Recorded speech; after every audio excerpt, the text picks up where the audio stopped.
Absolutely. It's the Wake Up Call with KB and Andy. You wanted this, right? You wanted the real deal? That's what this is. Wake up. You're in the middle of it. You better wake up and listen to what you're saying. Which is a morning show. Wake up. What the hell? Wake up, everyone. Yeah, it's a Thursday. Welcome in. Wake Up Call, KB and Andy hanging out live at the Convention Center. NFL Combine 2024. Chris Ballard, Colts GM, set to join the show. He'll do so at about 9:30 today. We'll get Matt Taylor on in the 8 o'clock hour. KB, a good morning to you. A good night for the Pacers. Nice win over your boy Zion Williamson and company. How are you today, sir? You feeling better? I am good. Oh, your mic's not on here. Oh, boy. There you go. You got now, me here. Now I was you're like, looking good. Well, my voice is really shoddy, I guess, on this Thursday. You sound better. Morning. You feel any better? Yeah, I do. Okay. I'm inching closer. I feel like I'm like Army, Navy here, trying to move the ball down the field with his voice throughout the week. Boy, you ain't kidding me. I'm 2nd and 8. That's how I always feel. A lot of clouds of dust here as we try to get it to 4th and 1 and just go for it every time. Yeah, third wire-to-wire win of the season. And, you know, if you look at last night, it was jump on them early, answer seemingly every run that New Orleans did throw at them. And New Orleans threw several runs at them, but the Pacers answered at every moment. And certainly we'll talk about Tyrese Halliburton as the show moves along, Andy. You'll see the stat line at the end of the game, and I think a lot of people that maybe didn't watch the game be like, oh, Halliburton had a really nice night and a bounce-back night. Halliburton was struggling a little bit early in that game, and I thought some of that length bothered him early on, and just the ease of the shots that maybe he was getting early in his season, I didn't feel like were there last night. McConnell kind of had to set him up for a couple of open looks early in that game. But, man, you talk about a guy coming out of the bullpen to close it out. I mean, that was 3 up, 3 down. That was 3 strikeouts. That is exactly what you want from your star in putting that game away. Yep. And Halliburton did that as a scorer with the step-back 3. And then he found Siakam for each of those assists to put the game on ice. And, you know, that's why you pay the dude $200-some million, because on nights where it's not – and, again, he admitted this after the game. It wasn't the prettiest night for him. He called it the struggle bus. You heard it on the check down there. That's what he called it. And I thought that was a pretty accurate way to put it. But, again, when it's you-know-what time, and if you want to continue the pitching analogy, he might have scattered 3 or 4 runs through the first 6 or 7 innings, but he was Mariano Rivera when the Pacers needed it the most. Yeah, you know, it was a 6-point game about halfway through the fourth quarter there. He comes down. He hits a jump shot. It's 3 minutes to go. It's a 3-point game. He comes down. He makes another shot. That was the big one. Yeah, that was right after McCollum had hit the 3 to cut it to 3, and I thought you just felt like it potentially was slipping away, and that was the patented Halliburton step back there. So, yes, 3-1 homestand for the Pacers. A really good balance overall. Last night, Siakam led them in scoring, but 9 guys, everybody scored at least 8 points, and now they will hit the road for a really critical stretch, beginning with the Pelicans again. Yeah, back in New Orleans. Are you a New Orleans guy? Have the Bowens never been to New Orleans. You've never been to New Orleans. I feel like it's always. Are you kidding me? I feel like it's always been floated around as a bachelor party spot, but then it's like, well, you guys would have a great time. You kidding me? If we want to just inject ourselves with diseases, we might as well just do that. Well, you would be doing that. You would be injecting yourself with diseases. Now, you didn't go to the Pacer game. I know JMV was there. Cam, our on-site engineer, he was there. All I heard was I was a few beers in. That's all I heard from Cam this morning, who did walk in looking a little tired. I don't mind. He did look a little bit tired. Now, did you throw a few back at Hinkle? I did. For the last, we've been talking about how the entire show has been sick. So, I was like, my wife's like, you are leaving this damn house. You have been sulking for 2 weeks, week and a half, 2 weeks around this house. So I went. I was at thank you to Drew and company. I was at the VI, is the Waldman room? Is that what they call it? Wildman room. Yes, there you go, the VIP room. So I might have had a little Woodford and ginger ale perhaps last night.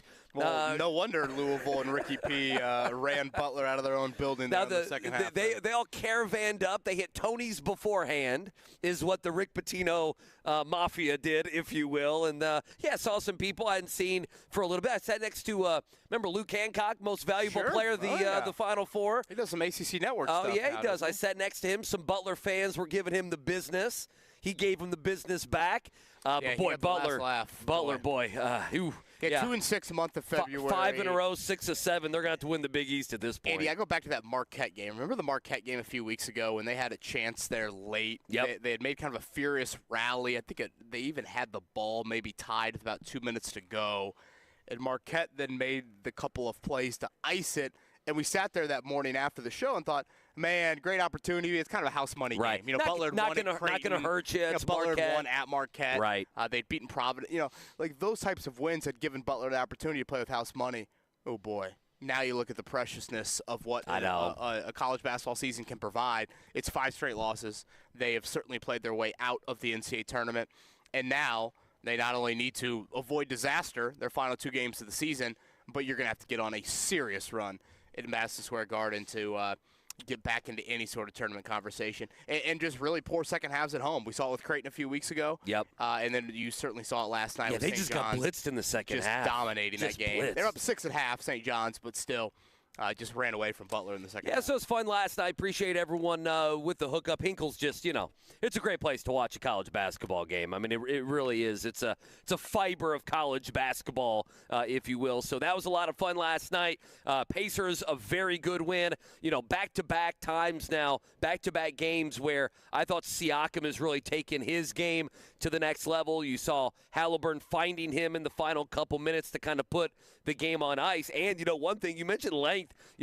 Because Obi Toppin was playing so well, they went Turner, Siakam, and Obi Toppin in the game. I wonder how much, they practiced that. That's a really big lineup for Rick Carlisle and company. Again, to set up the show, we're hanging out here at the Combine. Matt Taylor, voice of the Colts, going to join us coming up at about 8:30 or so. Interested, all the Colts people have been talking a lot to the guests around here, obviously, some of the media gas bags who are around here at the Combine. Interested what kind of insights he has on what they think of the Colts, what the Colts may do at 15. And then we're set. General Manager Chris Ballard coming your way at 9:30. Any takeaways? I heard you go on yesterday in the 5 o'clock hour with JMV. We could ask about Pittman. I thought he said the right things about Michael Pittman. They can use the tag. They don't have to use the tag. He will be here this coming season. I saw that be a headline. I never have been worried about Pittman playing here this season, but it's always been, hey, is it going to be under the tag? Will that be the story this season, or will it be, under a long-term contract? Otherwise, he talked about Anthony Richardson. I thought it was an interesting answer, and we'll play this sound as we go today. I thought it was an interesting answer on the wide receiving core. He looked back at the 2020 when Pittman was drafted. Pittman was the 8th wide receiver drafted. That was a loaded class, by the way. That was a loaded Justin Jefferson's class. Draft class. CeeDee Lamb was a part of that. And so he feels like this class also might mimic that a little bit. I thought those were some strong words, as that was such a great class with probably, 3-4 guys who might end up in the Hall of Fame. Yeah, the question I had Pittman related from Ballard yesterday, how definitive would he be? Damn definitive was the answer, and Michael Pittman Jr. will be a Colt in September 2024. He made that very clear. Again, the how of it, we're now 5 days away from the franchise tag window, still remains to be seen. So, maybe just a couple loose ends to tie up on Pittman when he joins us here coming up at 9:30.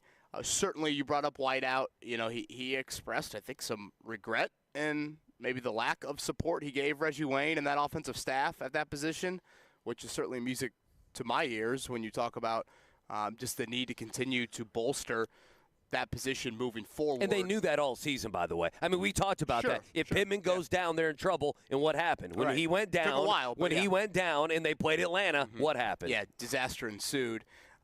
To your point, Andy, he is gushing about the wide receiver draft depth here in 2024. So certainly is very high on that. I nodded my head at a lot of the Anthony Richardson rehab answer. Again, we'll play that clip coming up. I guess it's a good thing he's ahead of schedule. Frankly, I don't really care that he's ahead of schedule. I don't either. That doesn't matter on February 28th. Happy leap birthday to Tyrese Halliburton, by the way. Oh, is it? He's a leap day birthday. Oh, is he really? Okay. Did you have any of those back in the old elementary days? I don't believe so. I mean, no. you would treat these kids like they were literally the the leader of the United Nations walking through school when they finally got to celebrate their leap day birthday. I was a July birthday, so the last so day, no one even cared So about the you. last day of school, they just listed us off. Yeah, happy birthday. Get the hell out of here. See you in 3.5 months, basically. Yeah, that's basically what I got. Yeah, that'll be rosy as a June 12th. But that is something that, again, I thought I agreed with Ballard on. It's like, yes, I mean, certainly it's good news that Richardson's ahead of schedule, but you got to be patient, and you have to naturally have the scar tissue from Andrew Luck. And the good news is you don't really need him on the field in any sort of serious capacity for a couple more months. So that answer there. Again, I think he's a little bit higher on the tight end room than most are internally for the Colts. I thought he shared that yesterday. Now, as what do you well. believe with that? Because Greg Doyle kind of wrote about this where he's like, oh, he loves his tight ends. That means he's going to take a tight end, or do you see it as, Well, the he issue likes is- his tight end. He doesn't need to waste the 15th overall pick on it. Yeah, I think the issue goes back to Dane Brugler's conversation with us yesterday. And he went at Dane Brugler, NFL draft analyst, and you can go back to Daniel Jeremiah on Tuesday. It's not a good tight end No, it's draft not. class. No, it's not. Like, so if Bowers gets to 15, maybe we have that conversation. But again, that's not a guarantee. So if Bowers is gone, do you invest substantially at tight end this offseason? Or, again, does Ballard look at it? And I've tried to reiterate this to our audience. He's drafted tight ends with relatively notable picks for that position. If you take a tight end in the 3rd round, 4th round, 5th round, 6th round, you do that in the last 3 drafts, that's a good amount of investment. And so I've been a little cautious to think, what is Ballard? How does he view that position? Bowers, I think, is probably the unicorn of it all. But, again, him getting there to 15 remains something. And this might be a little nitpicking with Bowers. And Brock Bowers from Georgia is going to meet the media here coming up in a couple of hours. Again, today it'll be defensive prospects start working out. So we're now in the stretch of the 4 days of workouts here, quarterbacks and wideouts coming up on Saturday. Bowers is not going to be a height weight guy. He's not this basketball player at tight end at all. He's not the power forward. We know Ballard is crazy obsessed with measurables. Does that all of a sudden, does he sit in a room? And I know a lot of people would laugh at this comment. But does he sit in a room, Andy, and say, you know what, 15 overall for a guy that doesn't meet the height weight requirement in my eyes, that's a little too rich. It's a little too much, right? And again, I think it's worth a conversation. You could easily pop in the Bowers film and say, you know what, Chris, there's exceptions to the rules. And then he might counter and say, that's fine. I don't view 15 overall as a time to make an exception of the rule. So, again, Chris Ballard going to join us here at 9:30. We will play some of those audio clips from his conversation with the media yesterday throughout today's show. And voice of the Colts, Matt Taylor, he is going to join us here coming up at a little over an hour. Yeah, who's Mayte talked to? He listed off, Charles Davis, Solomon Wilcots. Everybody. I mean, they've been talking to everybody. Every Plus, time I'm in the room, I look over that table. he's got a big-time guest. Plus, we need to find out, yesterday, towards the end of the show in the 9 o'clock hour, there was the summit of AFC South play-by-play guys, and I kind of need to know what's going on there. I mean, just last year, who's the Texans play-by-play guy? Mark Vandermeer, right? Yeah, Vandermeer. He was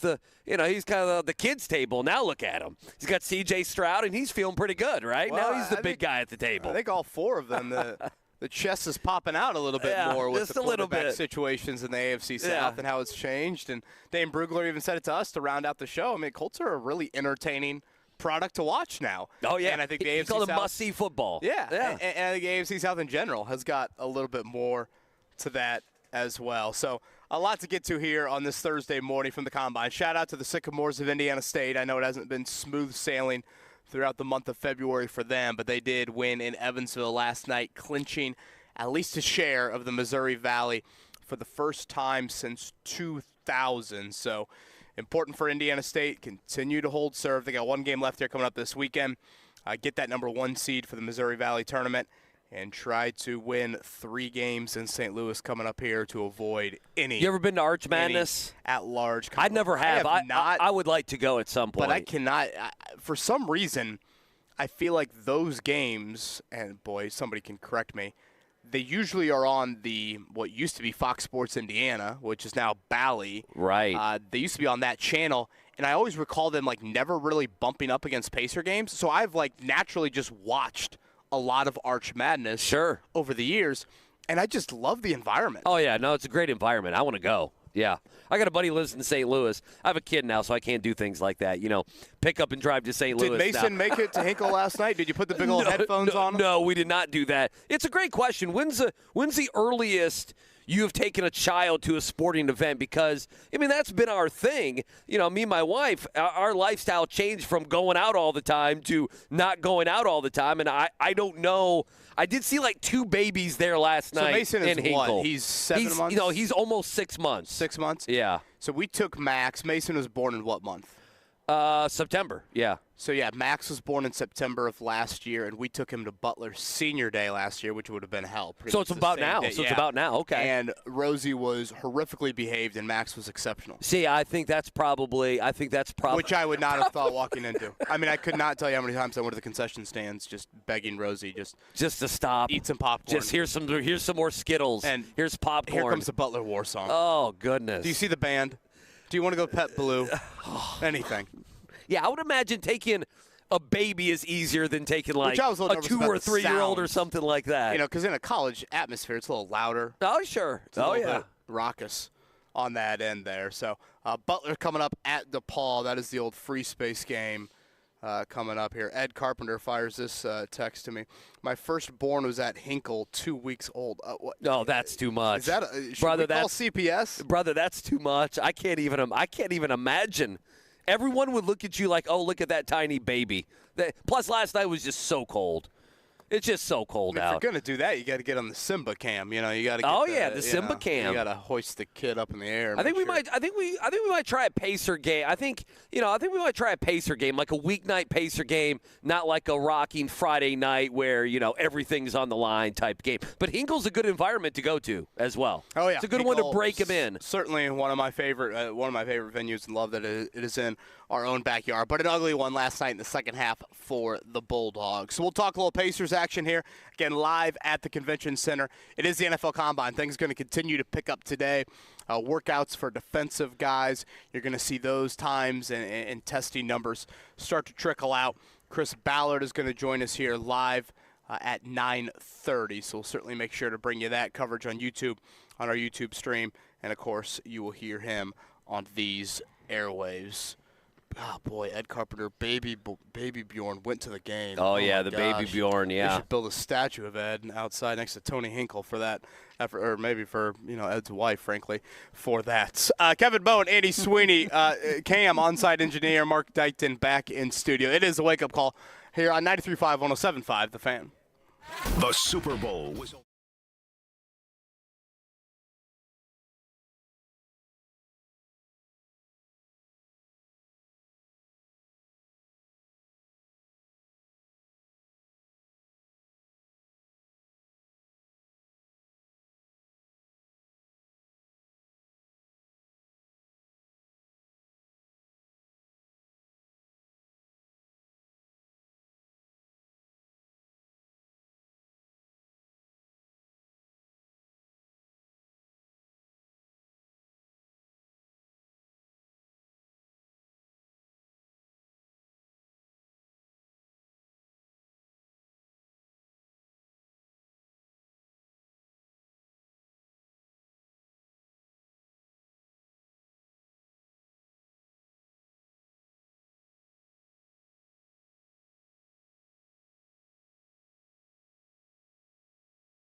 win.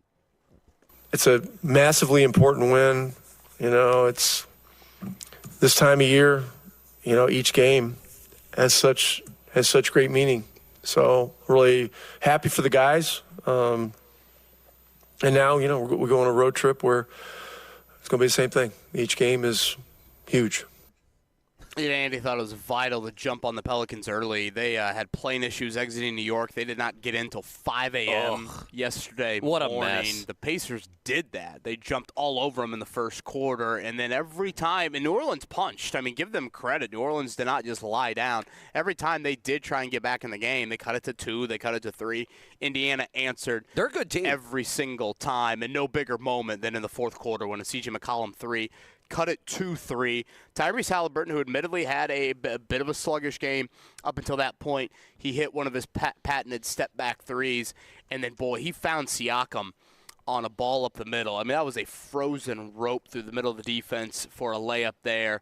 Then a couple of other Siakam baskets to ice it at the rim. Halliburton, tremendous job closing that one out last night. So a 3-1 homestand for the Pacers. Again, 6 of their next 7 now away from home, and a happy 24th leap day birthday to the one and only Tyrese Halliburton. Boy, what do you get him? He's got everything. What do you get him like a Gucci shirt or something, or like an outfit, like a new outfit? Because I mean, he's like the outfit guy. I'm the last one to pick out his fashion. He's got the, like the furry elbows and the fur. That is Daniel Tiger Grand Père, the outfit that he wore for Grand Père. The thing is, and Dustin DePirek tweeted this out, he has 2 of those. He has his long, it's a long gown. Well, you never know when you substitute teach, multiple days in a week. He's got one that's got like a tiger print on it. He has one that's all black. So he went and said, I'll just take 2 of those. I really hope Tyrese Halliburton is not somehow awake right now listening to us. Yeah, I'm sure he's not. The fashion. Maybe an early trip to the airport before they head to New Orleans for tomorrow night. All right, speaking of basketball, last night in Hinkle, Andy Sweeney was in the building. That did not help Butler whatsoever. Very unspirited second half from the Bulldogs. That is now 5 straight losses. They are in a definite tailspin right now. They have played themselves out of the NCAA tournament. And they've got 2 regular season games left. Certainly those matter to a degree, but they're going to have to get on a serious Big East tournament run, something they have not done, if they're going to want to hear their name called coming up in a couple of weeks. Yeah, I mean, besides Brooks and Alexander, there wasn't much there. Pretty balanced. Posh played pretty well against his former team. Yeah, pretty balanced scoring from St. John's, so we'll see if Patino has a chance. Ever since he dogged his team, they've won now 3 in a row. Let's give you one Chris Ballard clip, and then we'll keep it moving. We have tons we can get to. Again, Ballard will join us at 9:30, but I know there's 4 or 5 things you want to get to specifically. I think the main takeaway, and we'll ask about it at 9:30 as well, Michael Pittman Jr., those contract extensions, the franchise tag, everything that goes into it. Here's what Ballard had to say yesterday. We've had talks with his agent, who's really good. His agent's been doing it a long time. He's really good at what he does. We'll work hard to get a deal done. It's a tool we have. I'm not going to say we're not going to use it, but I'm not going to say we are. Hopefully we can come to an agreement and find some compromise on a deal. And again, that clip is not the definitive answer that I'm talking about. There was another Ballard response in relation to Michael Pittman Jr. that he will be back with the Colts in 2024. The how of that, like we've said now for about the past week or so, remains the question. 5 days left in that franchise tag window. Plenty more on the Ballard front we'll get to. On the other side, did want to make sure we give a shout-out to the Fighting Sycamores of Indiana State. They win in Evansville last night, 85-67, and they have now clinched a share of the Missouri Valley regular season title, the first since 2000 for them. So I know it's been not the smooth sailing everyone was hoping for once they got their first ranking a couple weeks ago, but nonetheless, pretty special year for Josh Schertz and that bunch. 85-67 winners over the Aces of Evansville last night. They can win outright on Saturday, right? Over the weekend, I believe they can. They have a game lead over Drake. Did Drake win last night? I'd have to look that up. I do not know. That was a team that was right behind them, so trying to clinch the number 1 seed there. Did I just see Charlie Weiss walk in? You did. That's your guy. A decided schematic advantage. Mm-hmm.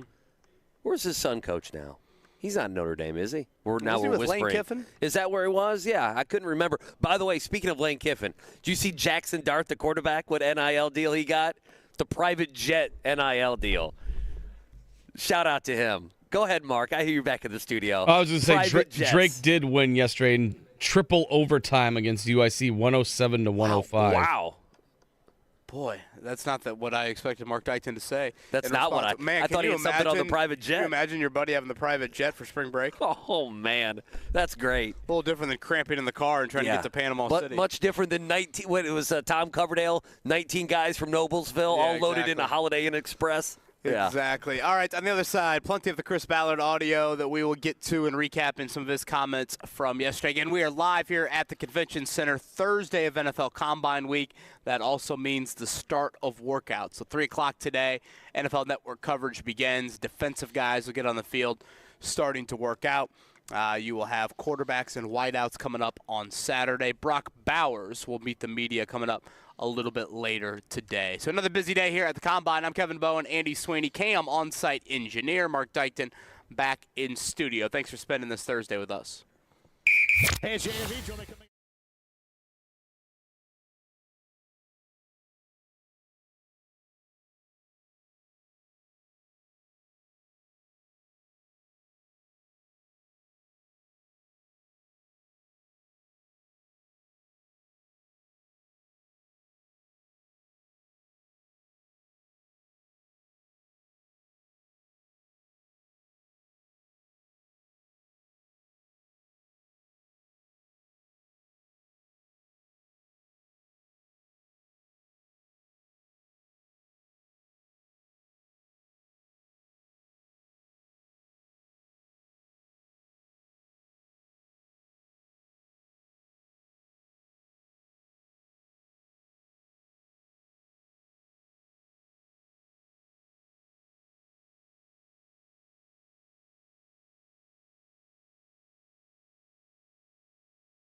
It's the Wake Up Call with KB and Andy on 93.5 and 107.5. The Fan.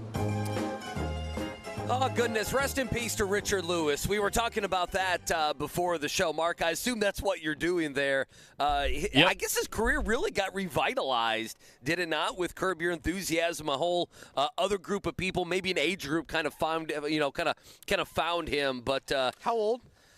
76. Died of a heart attack. Was he that old? He was having some pretty massive health issues. He'd been off the last few seasons of Curb because he was diagnosed with Parkinson's and all that stuff, but since it's their final season, he was in the last few episodes. And quite fittingly, he and Larry David in one of the last episodes were arguing about who was going to die first because they wanted to see who was going to get willed money from each other. And he's like, I'm not dying. You're dying first. It was pretty great. Apparently, Larry David put out this statement yesterday. Even in a rest in peace statement, Larry David makes it funny and everything else. And it was heartfelt. But I didn't know this. This is true. And Mark, you probably saw this, that they were born in the same hospital 3 days apart from each other. Mm-hmm. Whoa. Yeah, Larry I'd heard David, that before. It's crazy. Yeah, that is crazy. Is it not? Yeah. It's kind of freaky. I don't know. So rest in peace there.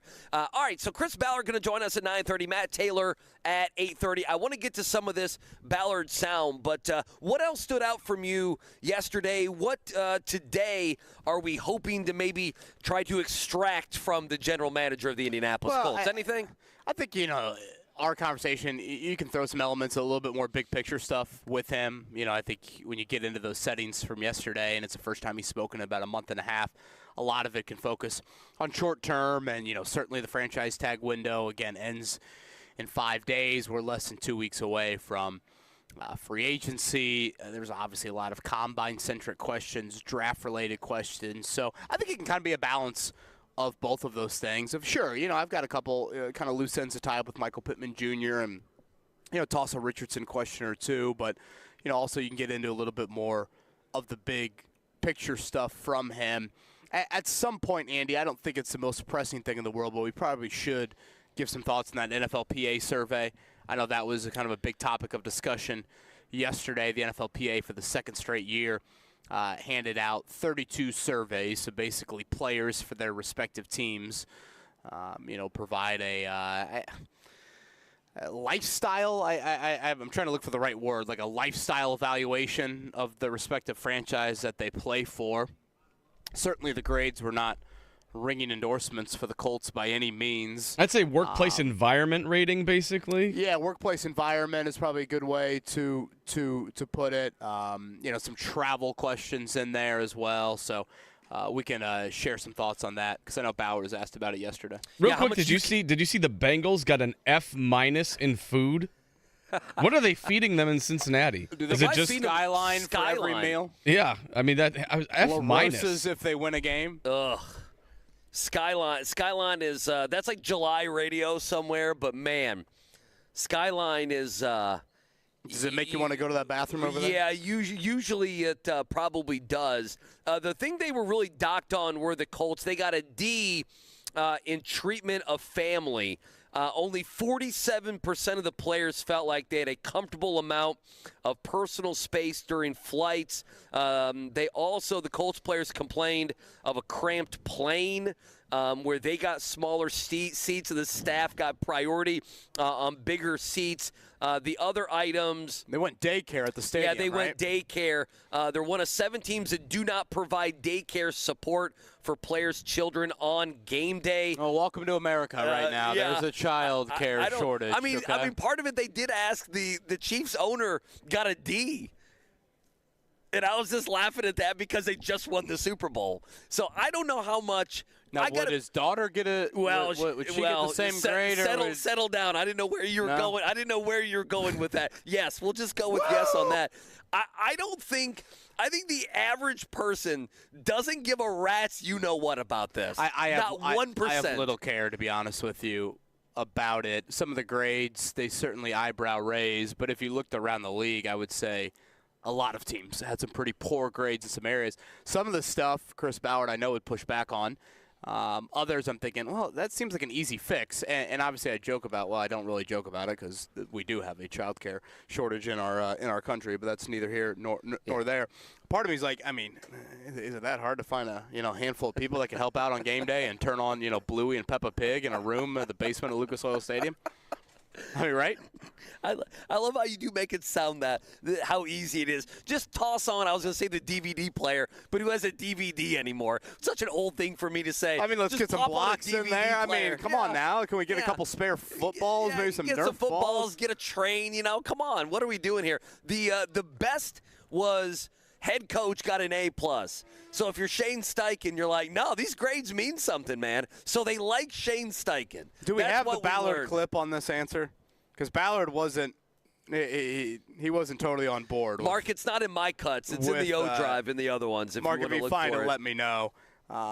Again, some of this stuff certainly didn't improve from last year. Honestly, a lot of it got worse. That's probably what stood out to me. I did like a side-by-side picture of the tweet yesterday of the 2023 rankings to 2024. So at the end of the day, I said this JMV yesterday afternoon, I just think it's a tad overblown. Like, is any of this keeping the Colts from attracting free agents or keeping free agents? Right. I would say no. Does some of it look a little poor and it's probably smart to try and clean up? Sure. Yeah. Again, I'm not losing sleep over the old. I'm not too hot takey on the things that I might care about. I mean, we all probably feel in a somewhat similar fashion about work environments that we have been in before. Oh, yeah. And I'm sure these surveys would look very similar to. You want to do that? You want to do a survey around the fan and see what's going on? Other companies. No. Maybe, you don't want to do that? Yeah, maybe past work environments. Chris Ballard, again, coming up at 9:30. We'll get to some of that sound here in a second. Did you happen to see this worked its way around yesterday? It's not like it worked its way around the combine. It's not a combine story. Did you see the report? First of all, Mecole Hardman, who caught the game-winning touchdown in the Super Bowl, okay? He went on, what was it, the Pivot podcast, I believe, with Ryan Clark, who, by the way, who I love in the media, who is back at ESPN, signed a new deal there. His son just committed to Notre Dame. Oh, did he? Transfer, yeah, Arizona State. What's going on with all these sons of all these, good and great former players all committing to Notre Dame? It's a 40-year decision. And what's going on here? Not a 4-year decision. Have they not? It's a brotherhood. You got Urlacher now. You got Ryan Clark. Who else is over there now, Kev? You got a who's who. Plaxico Burress. Oh, my goodness.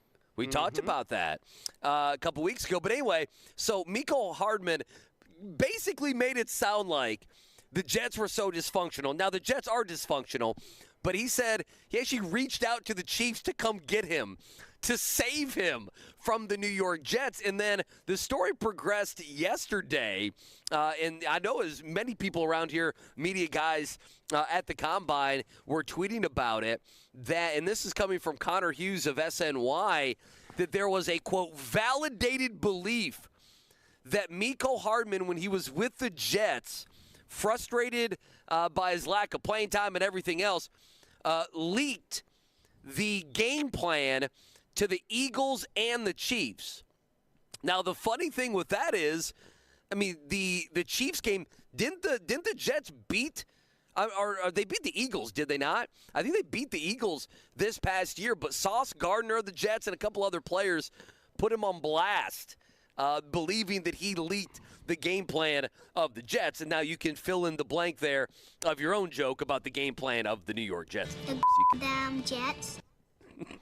Honestly, Mecole Hardman got the last laugh, so you know what? Did he not? Then he got saved, and then he caught the game-winning touchdown. In a very snaky way on that. I would say one of the Ballard comments that stood out to me the most from yesterday was he is gushing high praise on this 2024 draft class when it comes to the wide receiver position. Mark, cue that clip up. Here was Ballard yesterday talking about the 2024 wide receiver draft. That'd be clip 5, Mark. Good. It's depth. Yeah, a lot of depth at every level, as a matter of fact. No, it's strong. It's a really strong class. And I think every year, I mean, I don't know if you see them as strong as this, but I compare it almost like when Pitt came out. I mean, that year was really good with, and Jefferson and Ayuk and Pitt. Then the upper part of the draft, I mean, I think CeeDee Lamb was in that draft. I mean, it's comparable. You hear those comments, Andy. I think first off, a lot of fans will probably like the tone of that. Certainly it sounds like the Colts are going to dip into it at some point. But the question that you have out of that, again, is if it's such great depth, does that mean that 15 overall is where you start to tap into that? And that's the debate that I've tried to get in with, Dane Brugler when we had him on yesterday, go back to Daniel Jeremiah Tuesday. At 15, do you look for where the scarcity is? Is scarcity more at edge rusher? Is scarcity more at corner? It sounds like corner has got some pretty good depth, to be fair. But that's, I think, the question you have is, do you go a position where it's a little lighter on the shelf at 15, but it's still a very important position to you, and then do you come back in the middle of round 2, and do you find that wide out depth and try to, bolster that area with that? Because, and Dane said this to us yesterday, until Mason Sweeney has armpit hair, there's going to be great depth in these wideout classes. I mean, that's just how the game. He basically said from now until the end of football, we're going to look at it and say, boy, there's a bunch of good wide receivers. It's just where the game has changed and really evolved. So, again, it sounds like the Colts will dip into that at some point. Ballard, I think, offered a decent amount of regret for not giving Reggie Wayne and this offensive staff more wide receiver help last year. He brought up the Ashton Dulin injury. It still seems like a lot of eggs to put in the Dulin basket to have him as your real insurance policy. But, I think it's fair to say they kind of ran Pittman and Pierce into the ground with how much they needed to play them last season. Some would argue that, playing Pierce that much is not what you want to do to begin with. But they just didn't have a lot of guys that they trusted at that outside wide receiver spot. Even Josh Downs, they played a lot more than, Isaiah McKenzie barely played when he wasn't suspended. So I do think that's an area that certainly needed to be addressed in a more serious manner in recent off seasons. I sound like a broken record with that. No one needs me to repeat that. But it does sound like Chris is a big fan of this year's draft class at wideout. Well, I know you and Ballard have had the wide receiver thing, but in this case, you're right. I think they were fortunate. We went into that season last year. I just started, and one of our first kind of, I don't want to say a negative Colts conversation was they are so thin at wide receiver that if they sustain a injury, 2 injuries, there's going to be a big problem. And, I thought Josh Downs had a great year, but, you saw Josh Downs really from, middle of the season, right around that New England. Didn't he play just a little bit in Germany, if I'm not mistaken?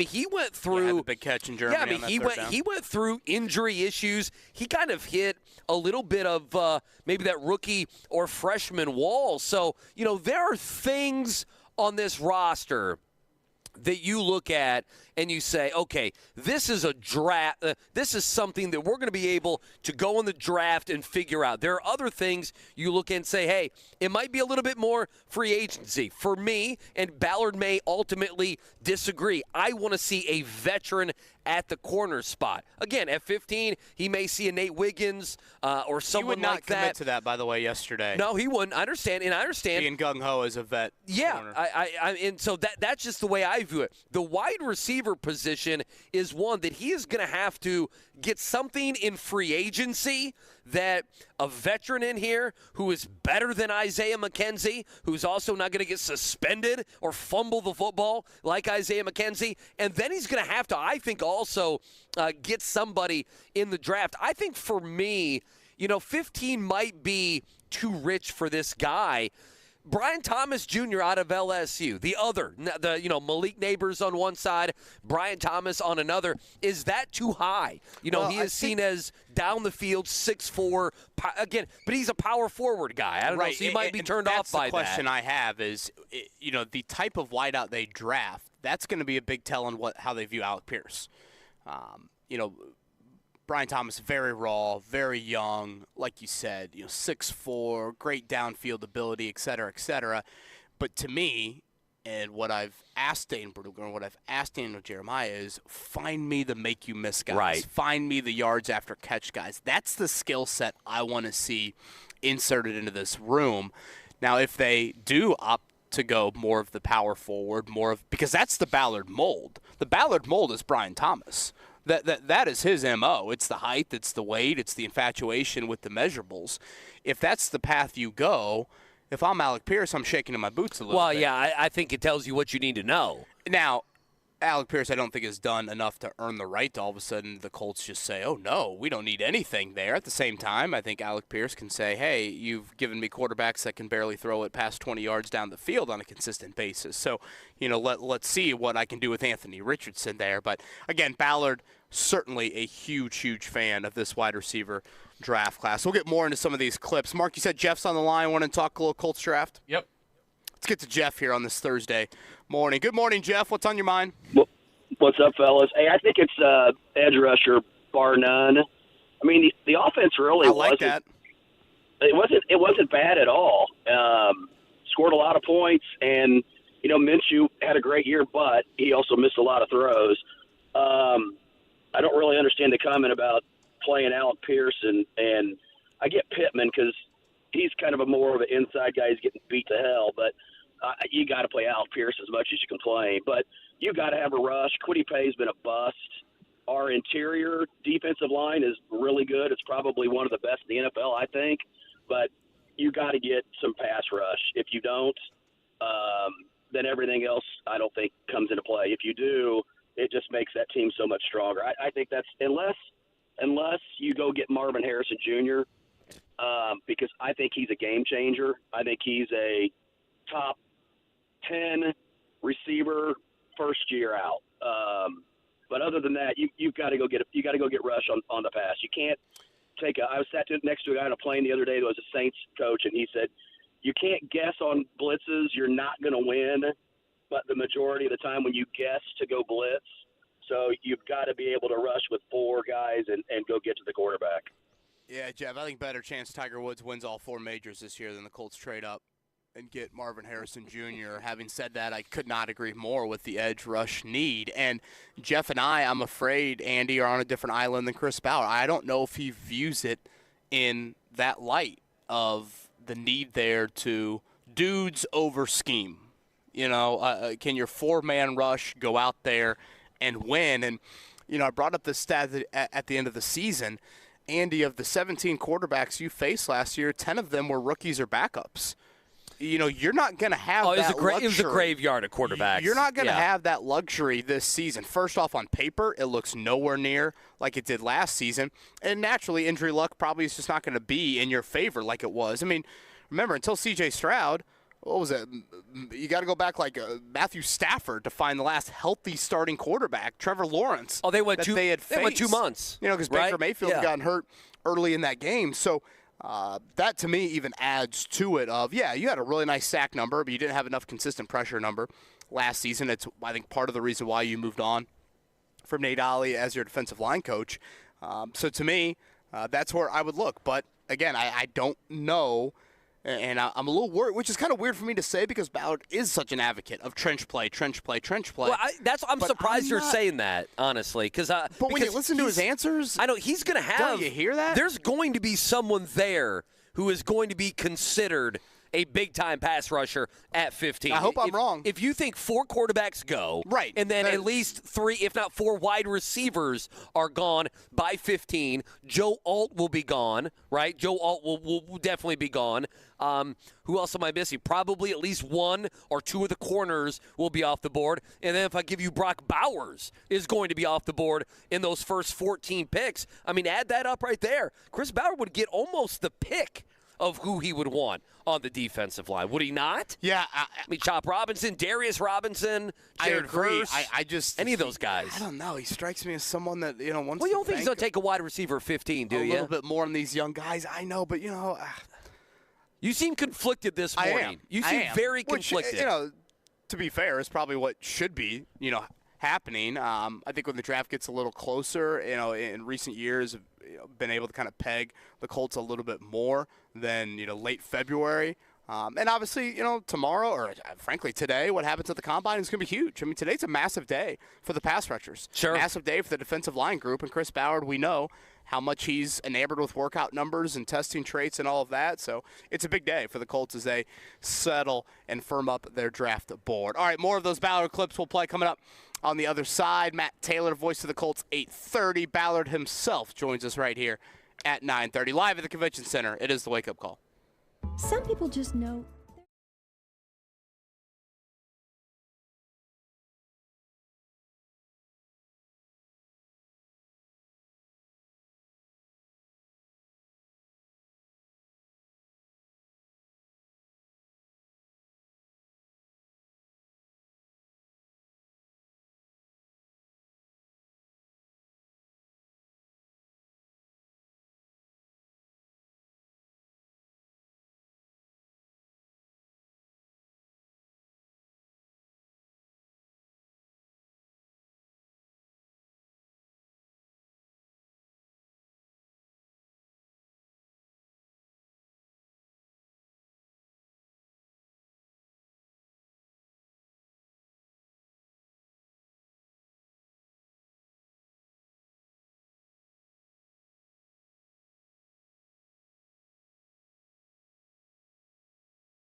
It's the Wake Up Call with KB and Andy on 93.5 and 107.5. The Fan. Yeah, thanks for waking up with us. It's the Wake Up Call. KB and Andy hanging out with you. NFL Combine 2024. We get you ready for the draft about 8 weeks away. Reminder, Matt Taylor, voice of the Colts, going to join us coming up at 8:30. Chris Ballard, GM, set to join us at 9:30. Even though JMV wanted me to do this, I did not bring a flat bill to wear alongside Chris Ballard. My head is very much too small to be able to pull off such a look. So I'm just going with my normal dad cap today on this Thursday. Ballard's got that go-to hat he loves. Yes, he does. You think Ballard, you think it's the same hat, or do you think he wears the same type of hat? I would like to think there's multiple of them. I feel like that's the only one I ever see him in. He shaved since we last saw him, too. Got rid of the beard. He wasn't rocking his hockey playoff beard. He shaved the beard and he gave it to Matt Eberflus. Did you see Matt Eberflus rocking the beard now? Oh, I did not. Yeah, Eberflus looked like Lovie Smith. Did he really? Yeah. Ashley's kind of all of a sudden got starry eyes for Eberflus. She's like, man, he threw on a beard, got a little makeover. Really? Boy, yeah. Now Mark has never wanted him to be fired more in his life. Mark, why don't you grow a beard? You never, I've never seen you with a beard. You're always very clean shaven. I usually grow. It's very patchy. I try to grow it out, and I try to do it like when the Blackhawks are in their dynasty. I was like, I'm gonna do a playoff beard, and it looked terrible. So I was like, now they win 9 games a year, so it doesn't really. Get this off of me. It doesn't quite hit the same. It doesn't hit the same when your team's 10-72 on the season. So there you go. Cam should do it, too. He's all clean-shaven today. You're an engineer guy. You're supposed to be hairy. What are you doing? Why are you shaving? You're in engineering. Come on. Anyway, Ballard coming up at 9:30. Can I ask you one thing on Chris Ballard? Play a clip, and then I want your thoughts on something. You bet. Clip 2 here, Mark. Ballard yesterday was asked about, free agency. They're one of the teams that has a lot of money. It's been one of the main conversation pieces. How much money will they spend on outside help compared to, obviously, you'll have your draft picks, and Michael Pittman will be brought back at a big number, whether that be a long-term deal or that be the franchise tag. But, free agency, outside help, taking maybe a sizable swing. Ballard was asked about free agency. Here's what he had to say. It's always free agency. Everybody gets excited for that week and stamps a future Super Bowl winner off of that. But what you're seeing is, all right, so you got free agency, you got the A-level players. Well, what happens with them? They get tagged. All right, so now you got the next level one that you end up paying A money. If there's one on the market that we think fits us, and look, it takes two sides here. I mean, there's times you'll make an offer, a big offer to a player, and you just don't get him. He goes somewhere else. That's part of it. We'll be as aggressive as we need to be, and when we think we need to be. So here's what I find interesting. And we've had this conversation, and you can definitely talk more, KB, about, the history here, 7+ years of Chris Ballard. Bob Kravitz wrote about it as well. I'm going to tie a couple things together here. Like, number one, we understand Ballard and taking care of your own, okay? We also understand, and you had a listener bring this up, and it's a great point, that, if the Colts go out and they bring back so many of the same pieces, good players, right? We mentioned Kenny Moore and obviously Blackman, Michael Pittman, the punting game. I mean, there's, 5 or 6 different individuals that we could talk about. This is a big internal class as it pertains to free agency for the Colts. Does it feel like you're running it back? You had a good season, but you didn't have a great season, right? In fact, you could easily categorize what the Colts did as an overachieving season. And then on top of it, you have, the AFC South was a joke a year ago. It's not a joke right now. It's not. Jacksonville had some issues. They still have Trevor Lawrence. You look at Houston, their improvement.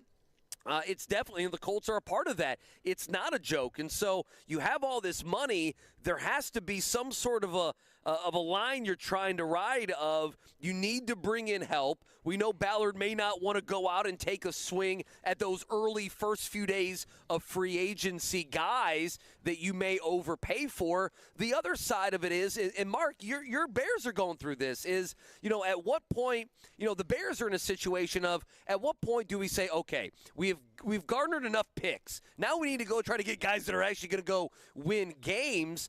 And I think the Colts are not in that that spot, but the Colts are in a, hey, are we going to bring back on a 9-8 season where we no doubt overachieved, are we going to bring back a lot of these guys, or are we going to go in free agency and make some moves and make a splash? What do you make about Ballard's comments on free agency, watching him the last 7 seasons and knowing there are guys on the outside that they're going to need, and no doubt there's a few guys here internally that you definitely want to bring back? Yeah, it's hearing that answer yesterday, Andy, it was very common Ballard rhetoric, frankly, for his thoughts on free agency. I've always been of the opinion I think Ballard and Ryan Grigson need to find that happy medium between their views of free agency.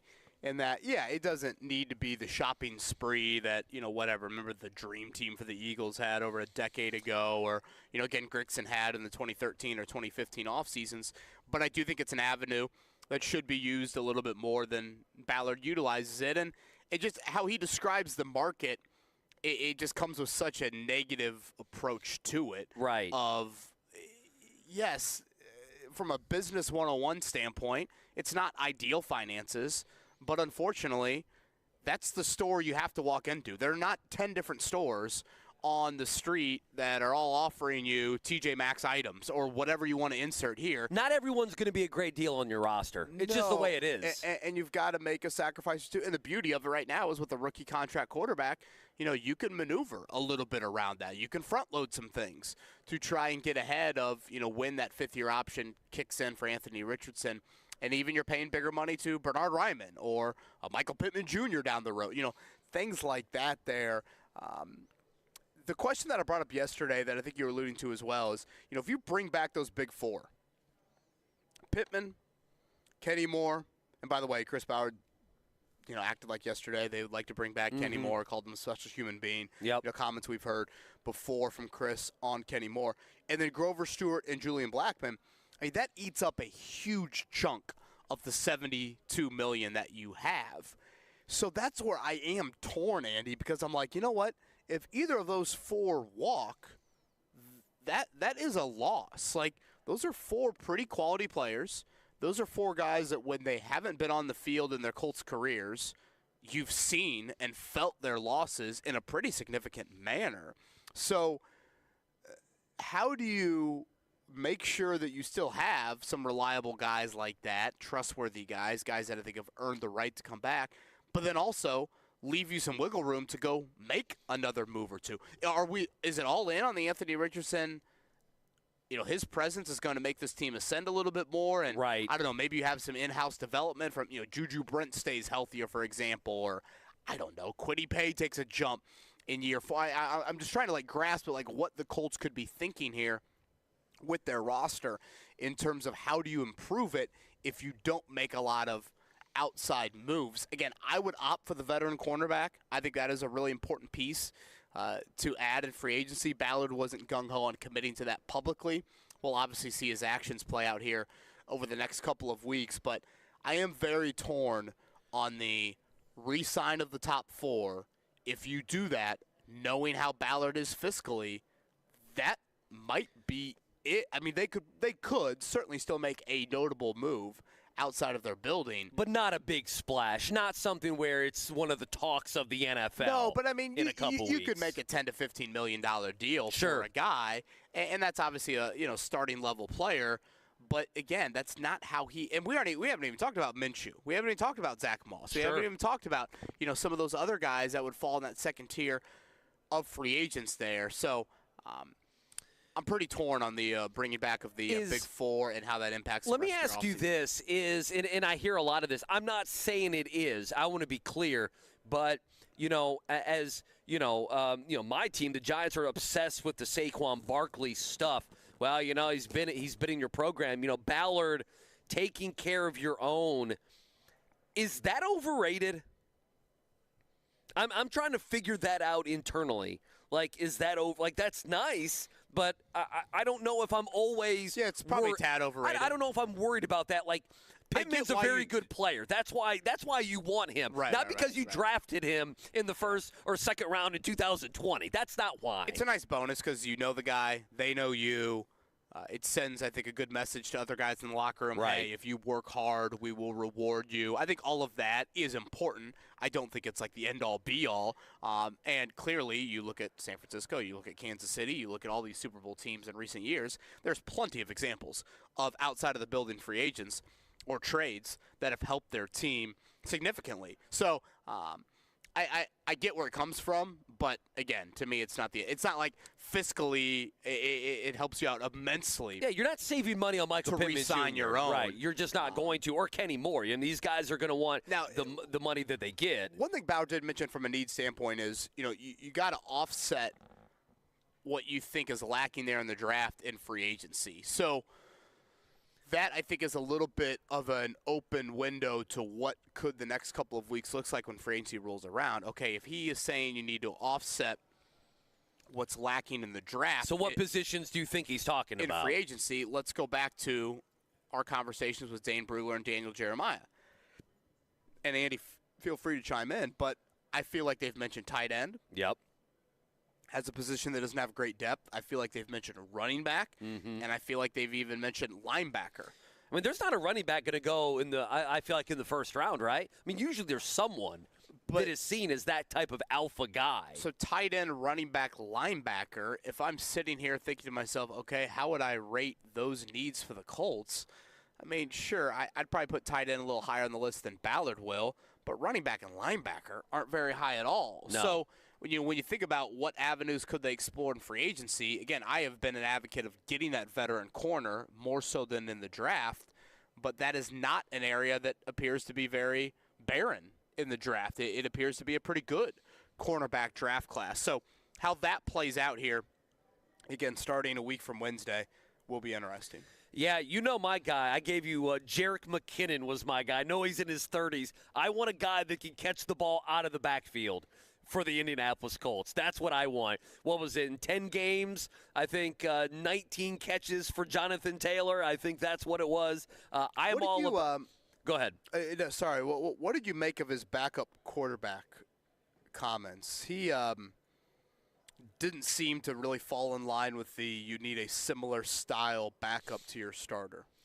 Well, okay, so what that tells me is that's what Shane Steichen thinks, right? I mean, that's what they did last year. I mean, I know there was, we're not changing. I mean, listen, the offense changed a lot when Gardner Minshew was in there compared to Anthony Richardson.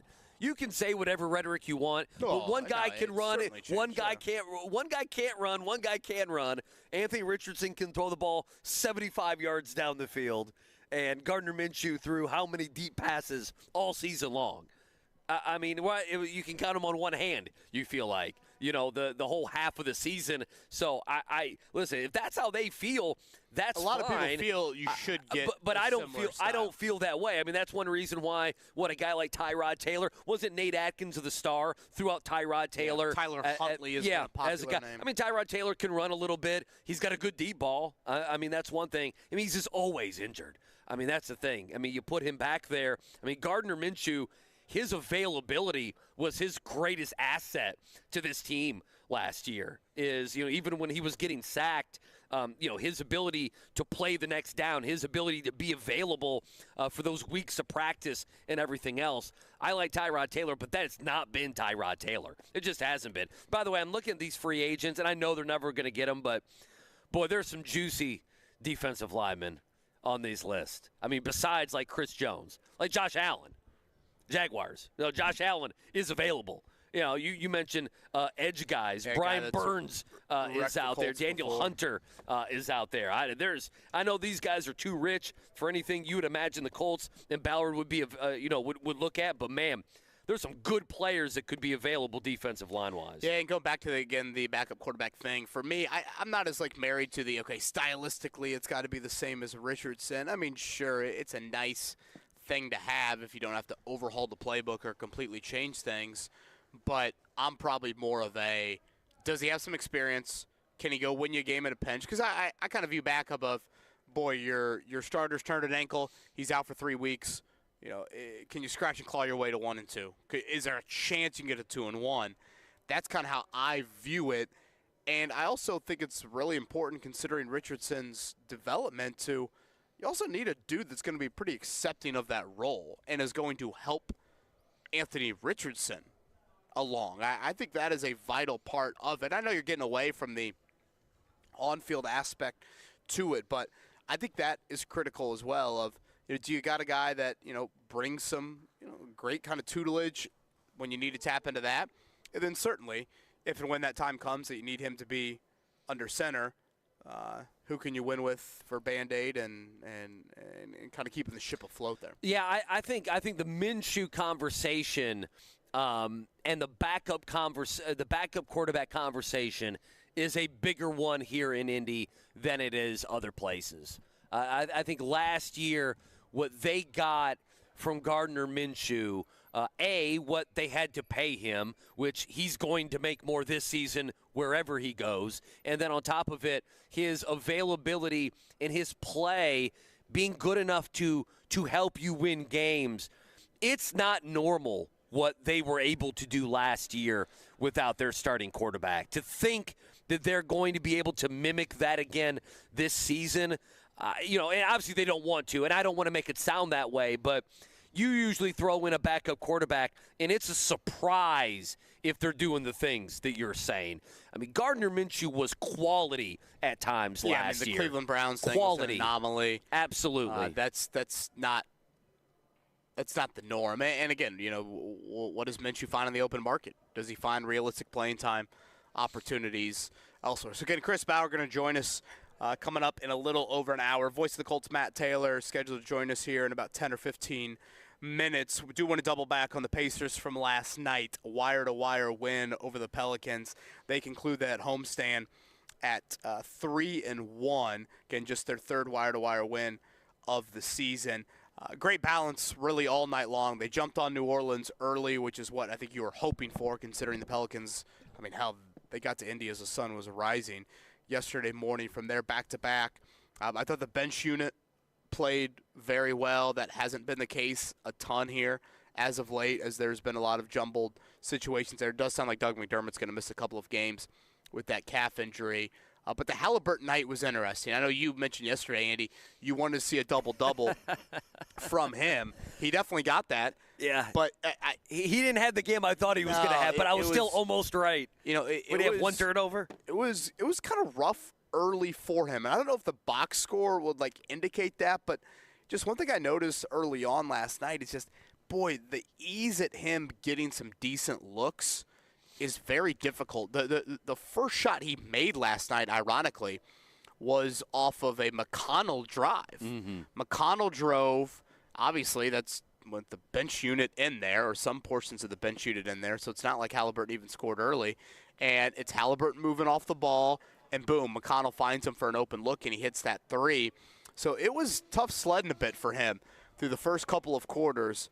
But, man, that close from him was exceptional, and that oftentimes can be the separator for stars and stars in this league.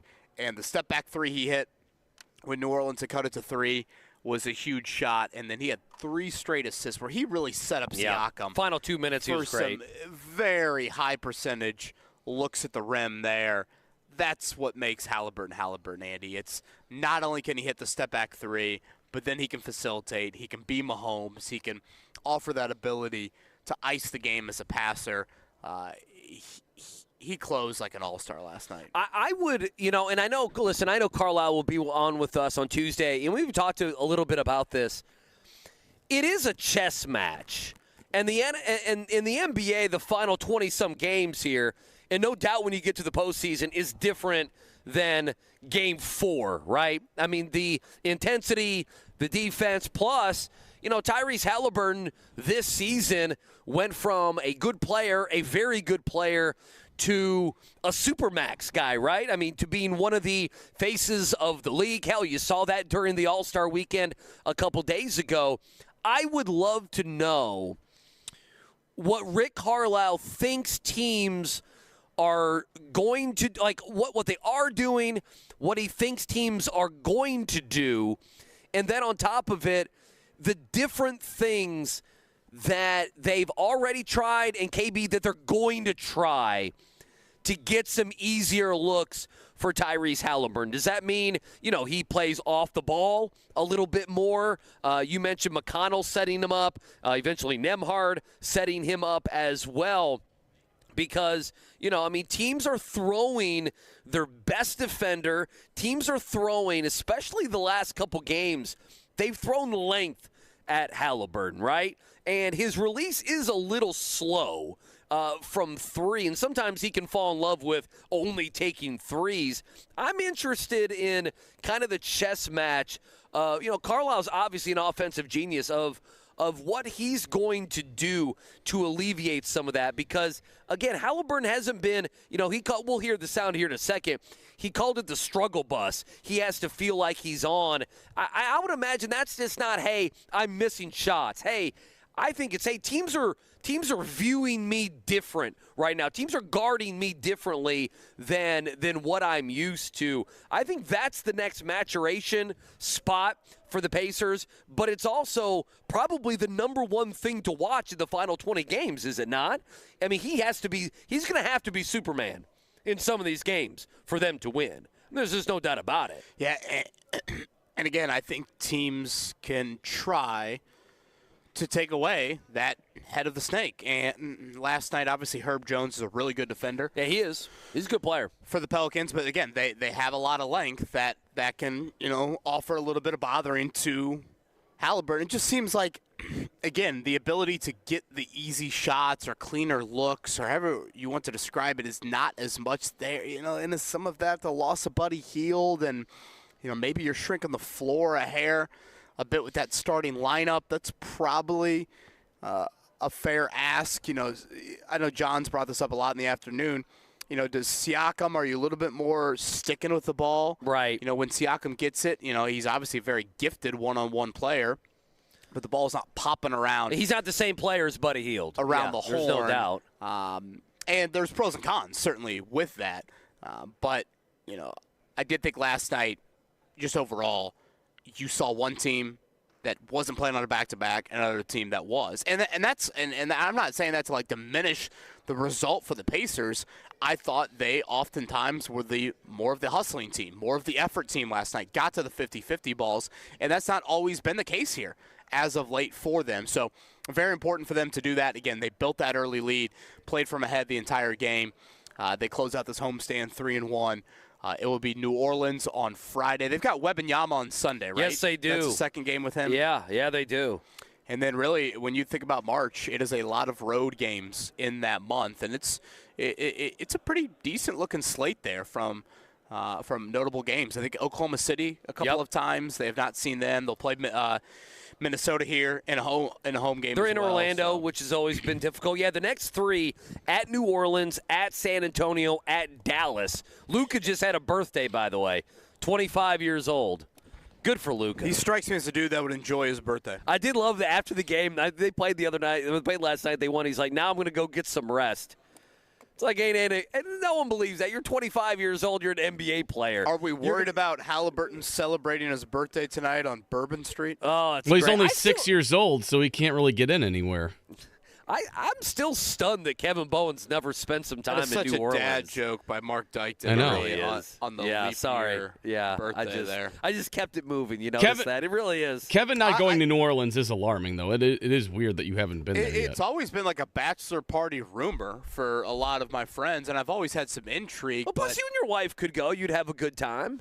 Yeah. Ashley and I went before we had kids. It was a great time. Yeah. It doesn't have to be debauchery left and right. You can have a good time. There's plenty of good spots to go to. And given that New Orleans might not be here in like 30 years, might just get swallowed up. Oh, jeez. It might. I mean, that's the thing with. I mean, it's a very. When it comes to that, it's a very real issue. I don't know if we have time for that conversation with New Orleans. My wife would move there like tomorrow. Every house she looks at, it's like $1 million. It's $1 million somewhere. Some beautiful home in New Orleans. Oh, it's a great place. It's a great place. You guys have a great time. You could raise your family there with Brian Kelly, right? There we go. Or is Baton Rouge family a little bit further away? Yeah, it's about about an hour, maybe hour and change. Yeah, I went to the 2012 Final Four. Kentucky won the title there. Calipari's won title where Anthony Davis drug him literally to a national title. The Sweet 16 game against IU there at the Georgia Dome. Yes, it was. You guys need to go, man. It's a fun time. It's a little bit like Vegas where you can go for like 3 days and then it's like, okay, I'm probably about ready to go after that. Voice of the Colts, Matt Taylor, going to join us here in about 5 minutes. Again, we are an hour away from Chris Ballard also joining us live at the Convention Center. Defensive players will be working out later today. Brock Bowers scheduled to meet the media in about 90 minutes. So things starting to pick up from a prospect standpoint here in the city of Indianapolis. For those wanting to view the workouts, I think 3 o'clock is the start time today. That'll continue here for the next couple of days. I want to say it might be 1 o'clock this weekend when you get those QBs and wideouts working out. How much you watch? Be honest. You consume way too much? I do watch a little bit of the quarterback wideout stuff, especially the wideouts. You know, I'm just curious like, what these guys look like and that aspect to it. And, you know, do we see any, C.J. Stroud, the ball placement specialist, people gushing over his workout? You know, does Michael Penix have? Right, does somebody jump up? An impressive workout. I don't think anything can be put too much stock into it overwhelmingly, but that is something just to keep an eye on. All right, let's hit a morning check down before we get to Matt Taylor. The Morning Checkdown, brought to you by the Barbasol Horizon League Basketball Championships. March starts here at the Indiana Farmers Coliseum, March 11th and 12th.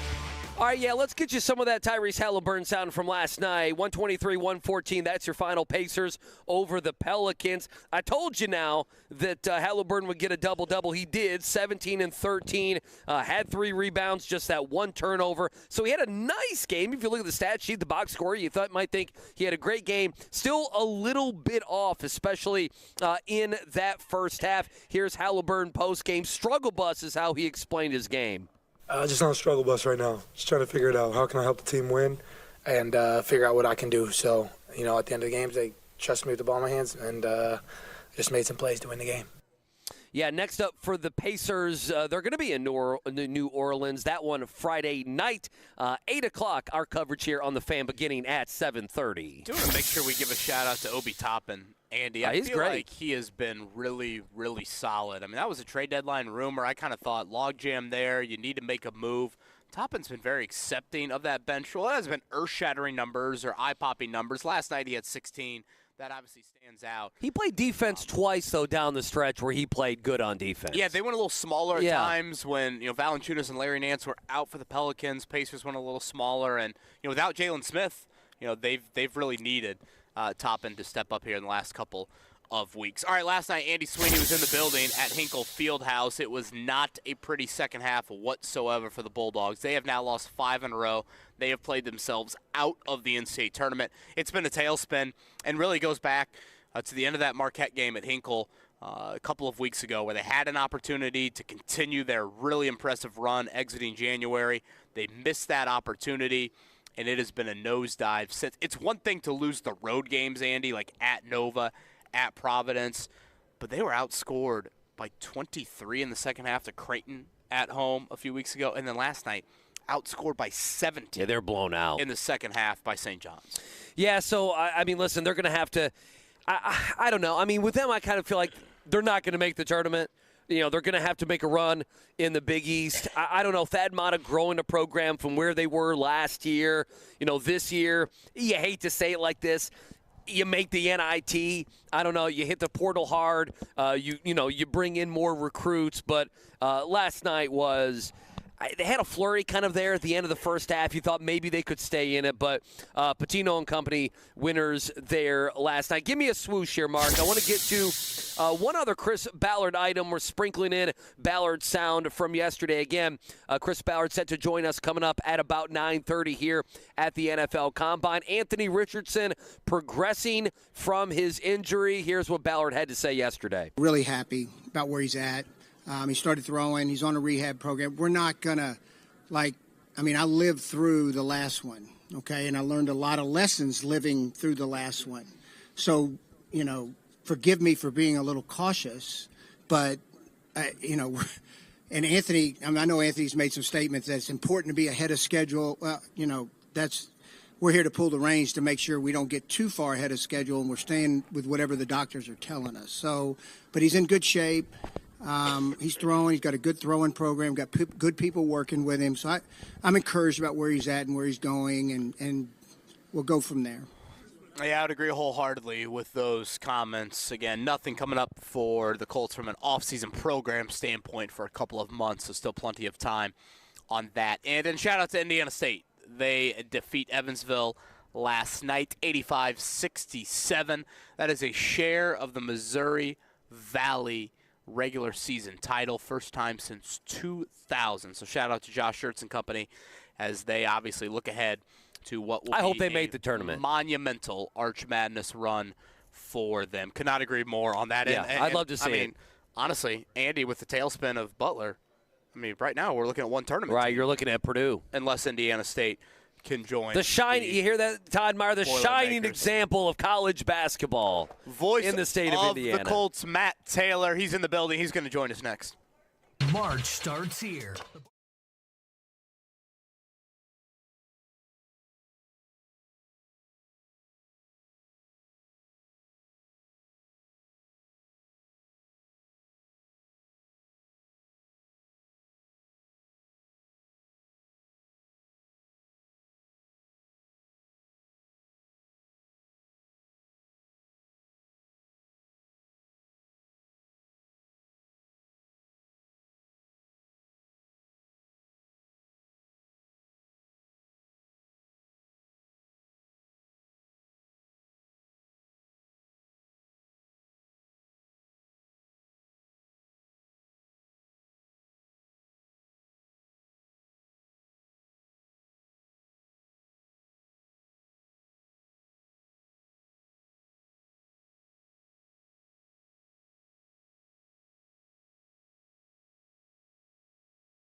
It's the Wake Up Call with KB and Andy on 93.5 and 107.5. The Fan.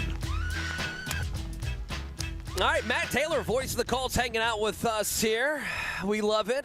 I guess we played the jumping around for him. By the way, are you raising the roof, Matt? No, it's for leap year. It's for leap day. Oh, there you go. Jumping around on leap day. Musty thing to do is to raise the roof. Well, like at Wisconsin, right? Third quarter, fourth quarter. Can I say something? I just met Joel A. Erickson, had not met him. We've only had him on the air. The guy can wear a pair of jeans, man. Wish I could do that. I'm a fat guy. It's so a very weird thing to say. It's a very weird thing to say. Oh, my. Not have that on the bingo card today. No. Man. How about that belt, huh? Yeah, how about that? Oh, Joel, you can endorse yourself on LinkedIn for that. Matt, what's going on, mate? What's happening with you, brother? Hanging at the combine with you fellers. You know? Sorry we made you get up early to get down here, He's one of the early risers. I know. Listen, all the other radio hacks, there's no one here right now. Look at it. Look around. We're the only ones. Yeah, today's like a golf tournament. Like it's moving day, right? Everybody, come in, get the GM on Tuesday and Wednesday, and then, content-wise, we're good. But they stayed out late last night. Yeah, there you go. That's probably more accurate. Was that what happened? Yeah. So Matt Taylor with us here, voice of the Colts. Reminder, Chris Ballard going to join us here in about an hour here on the program. 15, 20 minutes of a conversation, that press conference with Ballard yesterday. What did you take away from it?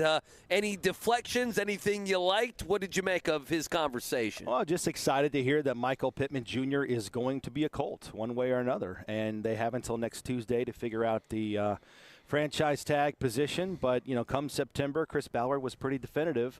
Love the way that the savvy veteran of Mike Chappell framed the question to get an answer out of Chris Ballard. Hall of Famer. Which he acknowledged. Tremendous. So Michael Pittman Jr. going to be in the fold somehow, some way come next year, which I think is very important. We've talked about this. We talked with JMV last night. I mean, there's this debate that Michael Pittman Jr. is he a one? Is he not?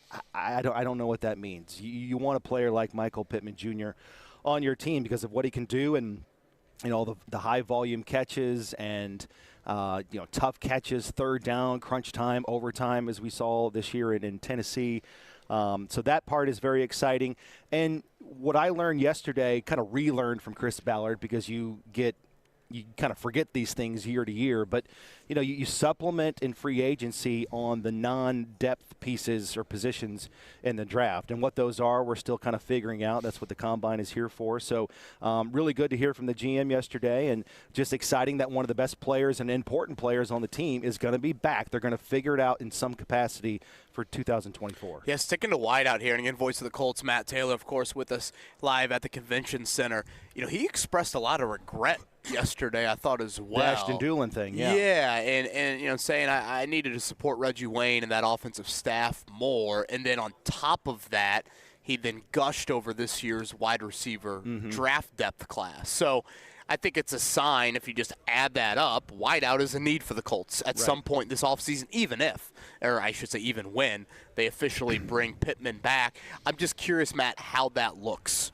Again, Ballard said yesterday, and I'm paraphrasing, I should have done more to help out the wide receiver position last year for the coaching staff, and the Ashton Dulin injury that you bring up was a reason why. But, okay, now how do you handle that draft depth? Because it is such a great and deep class. Does that mean you can be more patient with it? Does it mean you tap into that high end of it? Really curious to see how that will evolve. No, that's exactly right. And, when you lose Ashton Dulin, you lose a guy that can play inside and outside, be part of your three-man or your top three wide receiver rotation if you need him to at a pinch. Also the special teams component to it too. And, no disrespect. And like Chris said, no disrespect to, DJ Montgomery or Juwan Morgan. Juwan Winfrey. I beg your pardon. Juwan Morgan, solid wing for Tom Crane. Got the Hoosier component still there. But, I think he's right. And you also, too, want to supplement Anthony Richardson with stability around him offensively, but you can't forget about protection as well. And Ryan Kelly is eventually going to come up. Braden Smith, who had surgery, is eventually going to come up. And it sounds like the tackle depth in this draft is there. That might be in play at 15. Take best player available to supplement your offensive line here going forward for the future.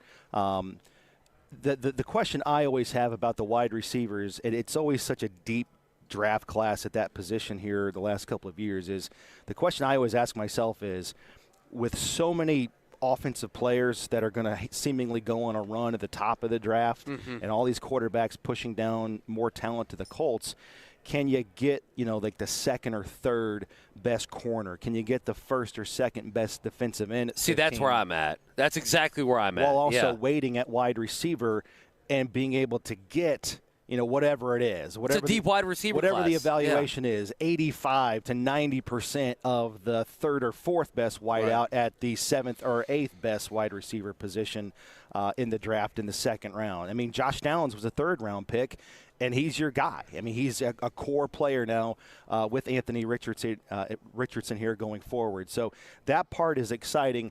I do think it makes a lot of sense to bolster the offense in protection and playmakers on the outside while also helping Michael Pittman Jr. I said at the beginning, the Colts need to get more explosive. That's what Chris Ballard alluded to at the end of the season. Bring back Pittman, but also add some more pop on the outside. I think Richardson coming back in and of itself will add to the explosivity of the offense. Right. I mean, we saw that in the first month of the season. Mm-hmm. Naturally, that's going to help, and obviously it tailed off because of the playing style of Gardner Minshew.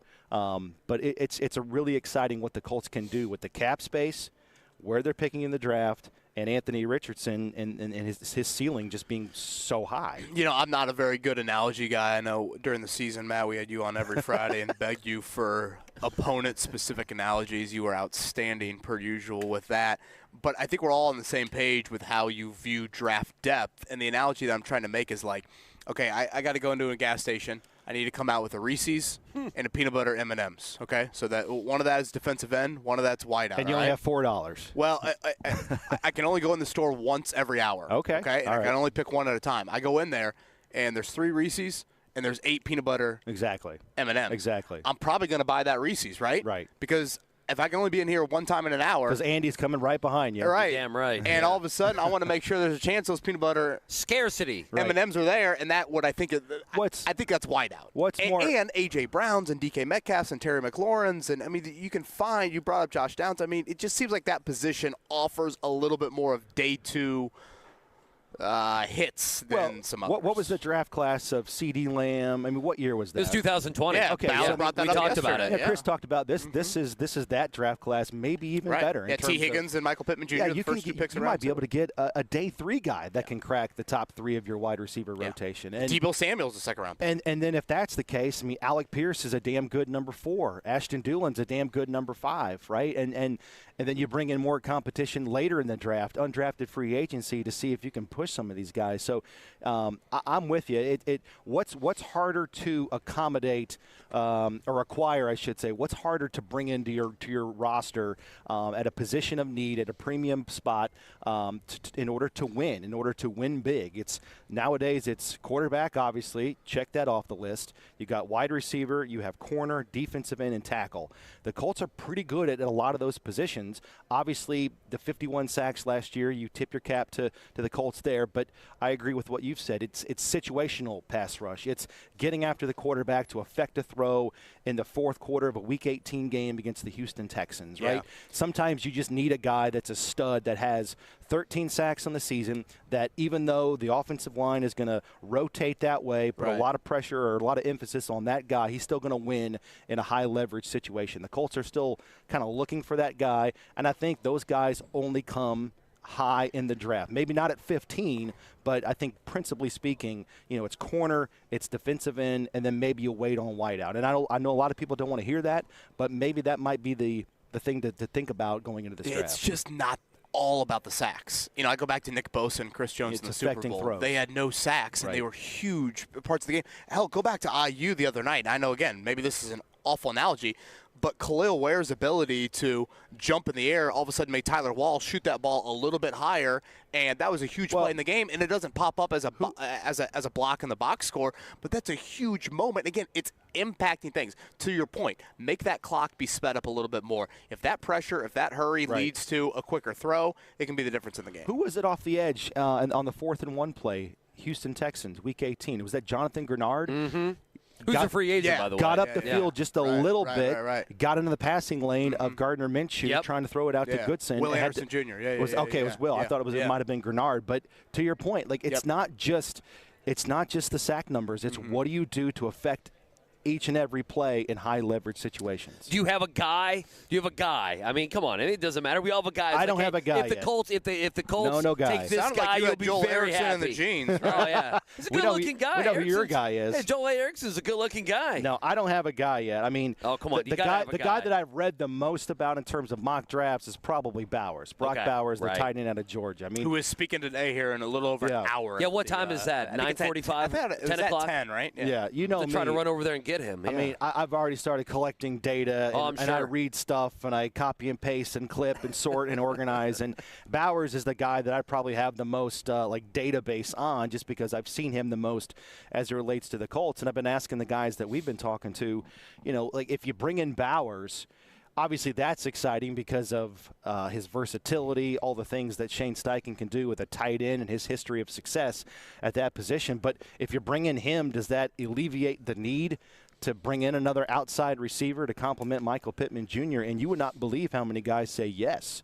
Yeah, that you're good. And I'm like, I don't know. Yeah, I don't know if I feel that way. I kind of want both. Yeah, I'm kind of greedy. Yeah, I kind of want it all. I want the outside guy, the inside between the numbers guy and Michael Pittman. Plus, I want the Colts 2024 version of Dallas Clark or George Kittle or whomever you want to compare him to.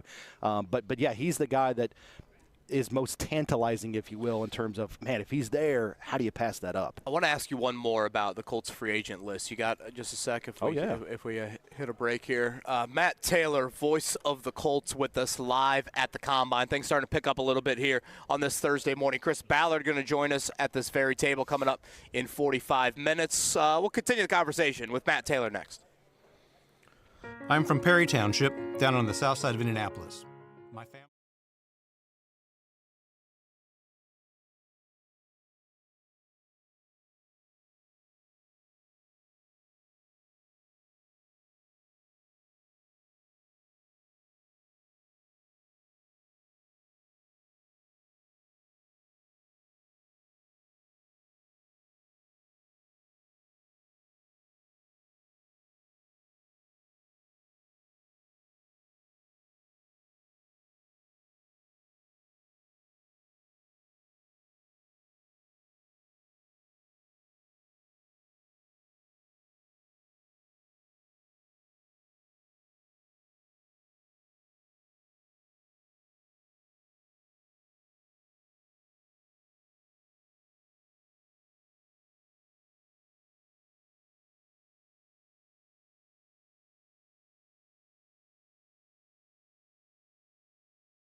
The Wake Up Call with KB and Andy on 93.5 and 107.5. The Fan. I just met Joel A. Erickson. The guy can wear a pair of jeans, man. Yes, there we go. That's how you turn around some sound. I like that, Mark Dykton. Matt Taylor, voice of the Colts, with us here, hanging out at the NFL Combine. Reminder, Colts general manager Chris Ballard set to join us around 9:30. You had a free agent question. I'm wearing khakis, by the way. I'm wearing khakis over here, and I'm not wearing these very well. Yeah. Very little of that, Taylor. No, very smart on that end. Khakis today. Free agency, Mate, less than 2 weeks away, 13 days away from. We've talked so much about the big guys. Zach Moss, Tyquan Lewis, Rigoberto Sanchez. Oh, okay. You're going there. You go. I mean, when you talk about, we kind of made the analogy a few weeks ago, guys you stand on a table for, guys you stand on a stool for. I thought Tyquan Lewis was more than a feel-good story last year. I'm so glad you went there because I don't have the numbers in front of me, but I think he had, 4 sacks, 9 tackles for loss. You can double-check me. 13 quarterback hits, and he played like 36% of the snaps last year. And late in the year, they increased his role. That's exactly right. So, normally when you're not playing the full gamut of snaps throughout the course of a game at that position, it kind of takes you a little bit to set things up and get warmed up and get revved in. So my point is, those numbers based on his amount of snaps, it's incredibly efficient. And it's just amazing that he's able to just come in the game cold, if you will, off the bench and be as productive as he was. And you're right. Towards the end of the season, Week 18, I can distinctly remember a third down package that had Tyquan Lewis, Dio Adangbo, DeForest Buckner, and Samson Ebicom. Yeah. Mm-hmm. And, Kwity Paye had similar numbers and played like 295 or 300 more snaps on the season than Tyquan Lewis. And he's amazing to me because of all that he's been through, back-to-back seasons in 21 and 22 where he has the patellar injury in October. His season's over. And, I'll be honest. You bring him back on one-year deals and you're thinking, all right, kind of like let's see what you got. If he can kind of coming off the injury. Does he even make the team? Right. Can he scratch and claw for a roster spot? And this might be the third year in a row where he comes back in free agency, and I don't know why you wouldn't because of what he gives you, a good rotational piece, and towards the end of the season, he was proven he was more than just that. He was a guy you could really count on to play inside and outside, especially in big games. Who do you guys have coming up today? Who are you going to be interviewing today? And I know the last day or so, boy, you guys have had quite the, I don't know. We look over there. There's always a good guest. So what have you have you gleaned from the guys that you have talked to and who you got coming up today? Yeah, so far this week we've had Daniel Jeremiah, a lot of guys from Pro Football Focus, all the AFC South play-by-play guys, Eric Edholm, NFL.com, a lot of guys from CBS, Charles Davis from NFL Network. Today we got more. We got Solomon Wilcots from SiriusXM stopping by, Jim Miller and Pat Kerwin from SiriusXM, Jim Nagy from the Senior Bowl is going to swing by. So we're kind of banking all that, and then as they say, matriculating it out a little bit at a time. Your conversations, I would imagine, last year are much different than they are this year. They're actually a little bit more enjoyable. I would imagine so. Maybe that's not the right word, but it's not as stressful. Right. It's like it's not all just one topic hit on over and over. Obviously, with Anthony Richardson there with the top 5 pick, it's more broad, broad conversations this year. So it's I've learned a lot.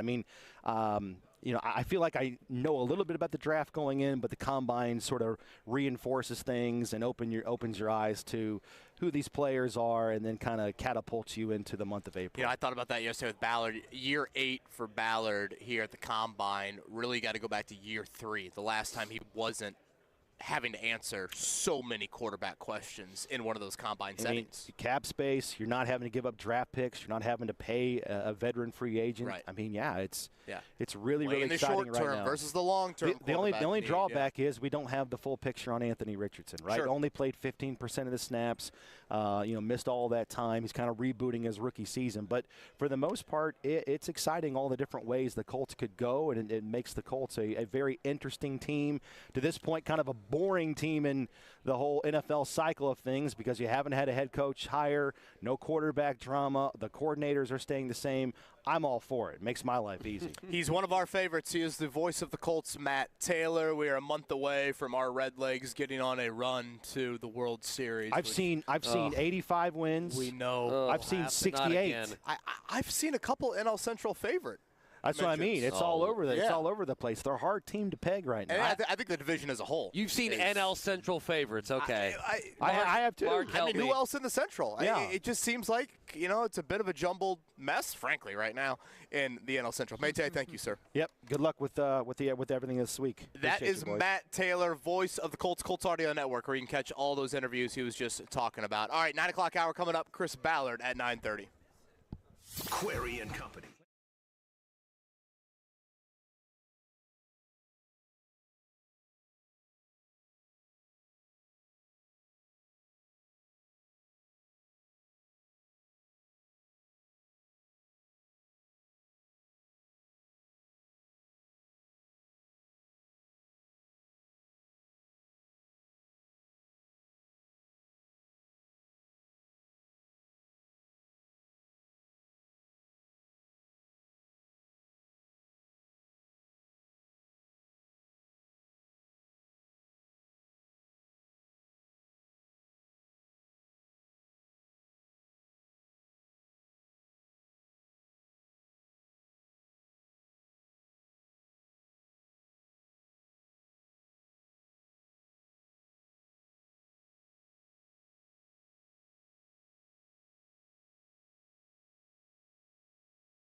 It's the Wake Up Call with KB and Andy on 93.5 and 107.5. The Fan. Appreciate Matt Taylor joining us, voice of the Colts. You miss any of that conversation, check it out, 1075thefan.com. Colts general manager Chris Ballard set to be here with us as we broadcast live from the Combine. The video extraordinaire himself, Nick Cotton, is here. He brought the big camera with him and everything else. I mean, they're getting ready for Chris Ballard. There's a lot of pressure now on this interview. That's because the big guy is going to be in the building with us. Chris Ballard going to join us here coming up at the bottom of So it's been promoted on 1075 The Fan's Twitter account. I did see this, and I don't know who did it. Cam, I don't know if you did it, but I did laugh at this. It had the wake-up call with KB and Andy. This was at 7 o'clock when we went on the air. But it did have listen now join Kevin and Query live on the stream. Oh, you did have boy. that on the old Twitter account. Well, I wanted to bring that up earlier today. That wouldn't have worked out because we know Jake Query's credential has been an issue before here. Oh, at goodness. The old Jake NFL said he thought Combine. someone was smoking at Assembly Hall, and maybe that's what did it. So we didn't get a pulled fire Someone alarm? was roasting a heater at the top of Assembly Hall. That's what he Well, he hasn't mentioned Mike that Woodson been yesterday. known to light up a post-game cigar? Was someone in his room? Oh, goodness. Maybe that's what it was. Pacers last night, big win. Obviously, we'll get back to the Colts with Chris Ballard joining us. We'll probably break early, do a check down so we can clear some time for the Colts general manager. Nice win, a much-needed win. You had the Pelicans on a back-to-back getting to town at, 5 a.m. Last night, so you wanted to win that game. They did win that game. Halliburton still wasn't perfect. He was better than he was the game before, but, wire to wire, the third time they've been wire to wire this season, the Pacers. And really in the second half, the Pelicans made 3 or 4 big runs big to try runs, to win the game. They got to 6. They got it to, 2 or 3. They got it to 4. In each and every time, the Pacers took care of business. So a nice win and now a mini road trip. And, boy, this next week or so is going to go a lot to where they are in the postseason. Can't imagine there's been too many games this year, Andy, where the Pacers have lost 3 of the 4 quarters and won the game.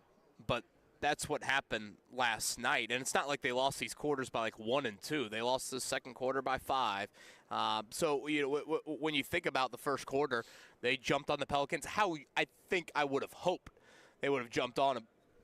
To your point, New Orleans got into Indy, super, super late from New York the night before. New Orleans started, I think, 1 of 8 last night. It just seemed like the Pacers were quicker to the ball, frankly, early on, and built that early lead. The bench unit sustained that. I thought it was probably the best night we've seen from the bench as a whole in quite some time. Shout out to T.J. McConnell, Obi Toppin, we mentioned him earlier. Jalen Smith, again, Ben Shepherd hit a couple of big shots as well. I think you continue to feel good about giving him some minutes. And then, to your point, New Orleans made several runs back at Indiana, and every single time, and it was different guys that answered. Matherin didn't have a great shooting night, but he had a flurry there late in the third quarter, which helped kind of stave off New Orleans a little bit. And then certainly the sequence that you'll probably see from a highlight standpoint when you flip it on today, Halliburton closed, just flat out. C.J. McCollum hit a 3 to cut it to 3 with a little over 2 minutes to go. And at that point, Andy, I'm thinking, here you go. You flirted with it all game long. One more time, New Orleans is going to make a run. And the fact that you've let them make a run for the 4th or 5th time, they're going to get over the hump. Halliburton said absolutely not. Hits a step-back 3 and then assists to Siakam on 3 straight trips down the floor, all right at the rim. That is exactly what you want out of your star. It's exactly why you pay him the amount of money that you do. Tyrese Halliburton was Mariano Rivera last night and sealing that one. I'm calling Eddie Garrison out in case he's listening. He's my guy with all the Pacer stats. If we're talking Pacers, he'll throw in a little stat. When do you think the last time the Pacers only had 9 free throws was in a game? That's a low number. Gosh, Again, the Pelicans had 23 last night, and I didn't even think about watching the game, and they made all 9. So they were 100% from the free throw line. They only shot 9 free throws, and Halliburton shot 0, and Benedict Mathurin had 0. I can't imagine there's too many games. Does Eddie have the stat? No, he doesn't have the stat. That's what I'm saying. I'm calling him out. Otherwise I'd be giving him love. I would say, here's the stat from Eddie Garrison. And maybe there's a few other times I would guess that's been the case. And I could be dead wrong on this. I guess they're not a super high free throw attempt team. Yeah, I mean probably they're not. Recklessly attacking the basket sort of team. But that's a low number. That's a really low number. It is. It's not like Turner draws a ton of fouls either. Again, no update on Aaron Nesmith still. He was listed as questionable. Progress is what Rick Carlisle said before the game, but we still have yet to see him. We're 2 weeks now. Yeah. 2-week plus. It's a 2-week injury. It does sound like Doug McDermott could be missing a few games with that calf injury for him. So that's not going to work out, right? A couple of things to note with him. I mean, is McDermott, you think, I don't know, we get even later in the season, postseason. Yeah, is he given anything at this point? I think you never just totally write them off because, again, for a shooter, it's just, hey, if you make 2 or 3 shots one game, all of a sudden, boom. Sure. You've done your job off the bench here. And, I don't think, it's gotten to the point where they all of a sudden aren't going to give McDermott another chance. I mean, there's still 20-plus games left in the season. But do not expect him, it sounds like, for a couple of games. Again, at Pelicans Friday, at Spurs on Sunday. And, again, a happy 24th birthday, leap day birthday to Tyrese Halliburton here. The Pacers averaged 21 free throws per game. Oh, wow. That's a little higher. Yeah, so they were well. I figured they would be well under. I don't know. I just saw that. I was looking at it. I'm like, wow, 9 free throws is not very much, especially for a team that's so good offensively, right? So with that win, they climbed to what, like 5 or 6 probably in the standing? It's just crazy how one win now means. I believe I looked at it this morning. They went up 1 spot. Oh, only 1? They went up to 7. Yeah, they passed actually Orlando. They're a half game ahead of Orlando, 1 in the win column. And again, Orlando is the one team right now around Indiana that has the head-to-head no matter what. They've won 2 of the 3 games already in this series for this season. The Pacers have the head-to-head over the Knicks. They have the head-to-head over the Sixers. They could have the head-to-head over Miami. There's still 1 game left in that series. That will be critical as well. But, again, this time of year, standings watching the Eastern Conference is rampant. All right, in about 20 minutes, Chris Ballard is going to join us live here at the NFL Combine. So we're kind of rerouting our normal 9 o'clock hour plan. If you usually listen to us during this hour, we're kind of take the front chunk that we usually commit and move that to the back end so we can have as much time as possible with the Colts GM. Setting the scene here at the Convention Center. Defensive prospects going to work out this afternoon. We've got guys meeting the media on the opposite curtain. If you're on the YouTube stream right now, you can see the curtain on the other side of us. Defensive players and tight ends as well today. So that would mean 1 Brock Bowers, I would guess. That's going to draw quite the crowd when Brock Bowers meets the media at 10 a.m. today. You going to try to run over there? You get off the air, throw your headset down, tell Cam to clean up, and you got to go over there and do a little journalism. Yeah, get a shot. Ask some questions to Brock Bowers. It's funny. I remember doing this exercise last year with the quarterbacks. The quarterback. I think tomorrow the quarterbacks are going to meet the media during our show. So you'll have the Caleb Williams flurry and all of that. And I remember I told Jake, hey, let me go over there, for about 5-10 minutes, get the lay of the land, and then I'll come back and report what you see.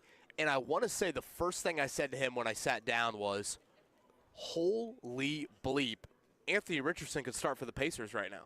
Oh, a power forward? That was my first. And I don't know, maybe Bryce Young was on the podium before Anthony Richardson. Well, yeah, that's a comparison. But the other thing that stood out to me was I listened to Stroud and Richardson, and even Bryce, but I would say Stroud and Richardson more so than Bryce Young. And Will Levis, frankly, fell into the boat of Richardson and Stroud.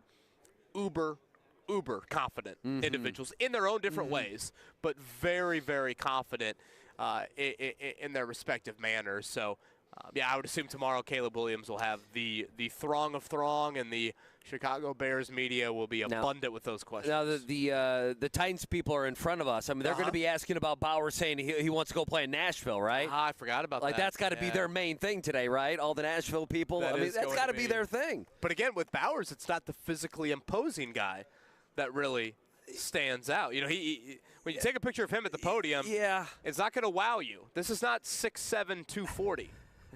This is a guy that just he looks different. He looks different than Jelani Woods. He looks different than Mo Alley Cox, Jelani Woods. Bowers might be. He might even be balding a little bit already. I think he might have some of the college like he's balding. Then he puts a helmet on and he's 10 catches, running away from people, stiff army people, and everything else. You gonna go ask him that question? Are you balding, sir?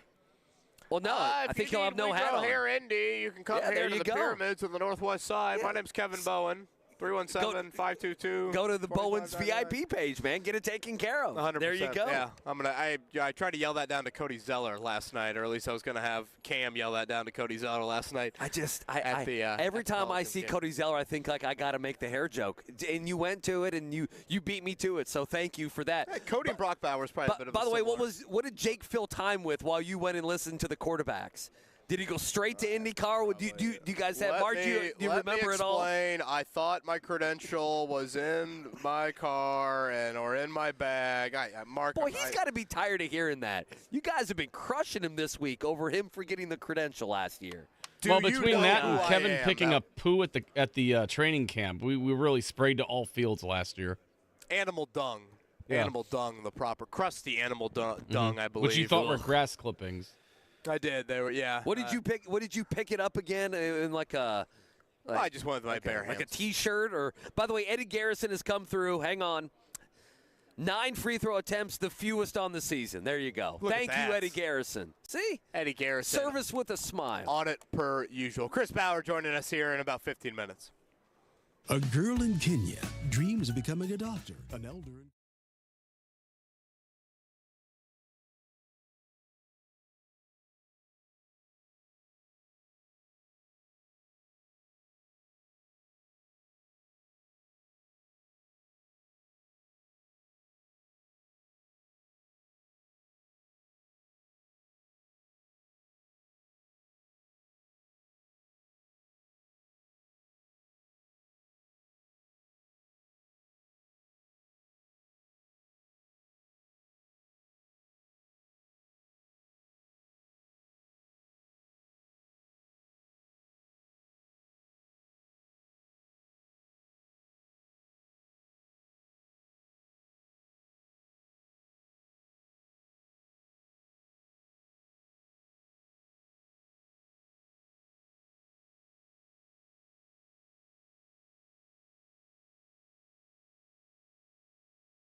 Down.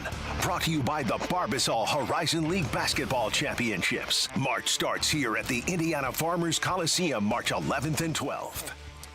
All right, your morning check down. Reminder, Chris Ballard, Colts GM, set to join us here in about 15 minutes or so. But a good night last night, a much-needed night. Good win for the Pacers, 123-114. Your final post-game, Rick Carlisle on the importance of the win. It's a massively important win. You know, it's this time of year, you know, each game has such great meaning. So really happy for the guys. And now, you know, we're going on a road trip where it's going to be the same thing. Each game is huge. Yeah, 3-1 homestand concludes with last night. Mentioned it out of the break, Andy. The first 7 games I thought were pretty manageable. You didn't play a lot of. I think none of these teams are top 5 in their respective conferences. Can you get to 5-2? Can you get to 6-1 in those 7 here? Siakam 24 last night. You had 9 guys play. Everyone scored at least 8. Really, really strong balance there. And again, Halliburton was sluggish early, but when you needed him to make the plays down the stretch, he did that. 3rd wire-to-wire win of the season. The Pacers will see the Pelicans coming up on Friday night again. It is one of those 2 games in 3 days against one opponent. And we'll see about Aaron Nesmith. Questionable last night, did not play. We'll see if he's any closer coming up, as that absence now has extended 2+ weeks. All right, last night inside of Hinkle Fieldhouse, Andy Sweeney was, and that was your first Hinkle experience, or no? Oh, no, I had been in Hinkle before. I had not been. When did they actually renovate it? Because I don't know if I have been there. I probably haven't been there in a decade. I don't mind saying it, but I've been in Hinkle several times. And, appreciate everyone having me out. Appreciate Drew and company with Ballard having me out. Well, I'm not sure if they want you to come back after their performance last night. 82-59, they lose, and you can speak to this pretty well. That second half, it got away from them really quickly. They were down 6 at half. But like the Creighton game, if you go back a few weeks ago at home, I think Butler actually had a halftime lead against Creighton in that one. But very similar. The second half, all of a sudden, Butler just run out of their own building. Yeah, they did. Again, 43-26 in that second half. Butler's going to need to win now the Big East, I think, to make the NCAA tournament. And we'll see. I kind of had left St. John's for win the Big East? I think so. I mean, at least get to the final. Don't you think so? I mean, definitely get on a serious run. But the beauty about the Big East tournament is you're going to get quad 1 wins. 3 tournament teams on neutral Everything's going to be a quad 1 win. As for St. John's, now they've won 3 straight, so they probably go back on the bubble. Now 500 in the conference. They've won 3 straight ever since Patino dogged his team. Patino was looking good last night. He did have a nice contingency. It was a good crowd last night. I thought at Hinkle, so it was a fun night. But again, Butler losers 82-59. Let me give you one more. Chris Ballard. Obviously, we'll talk with him coming up here in the next 10, 12, 15 minutes or so. But he did meet with the media yesterday at the podium.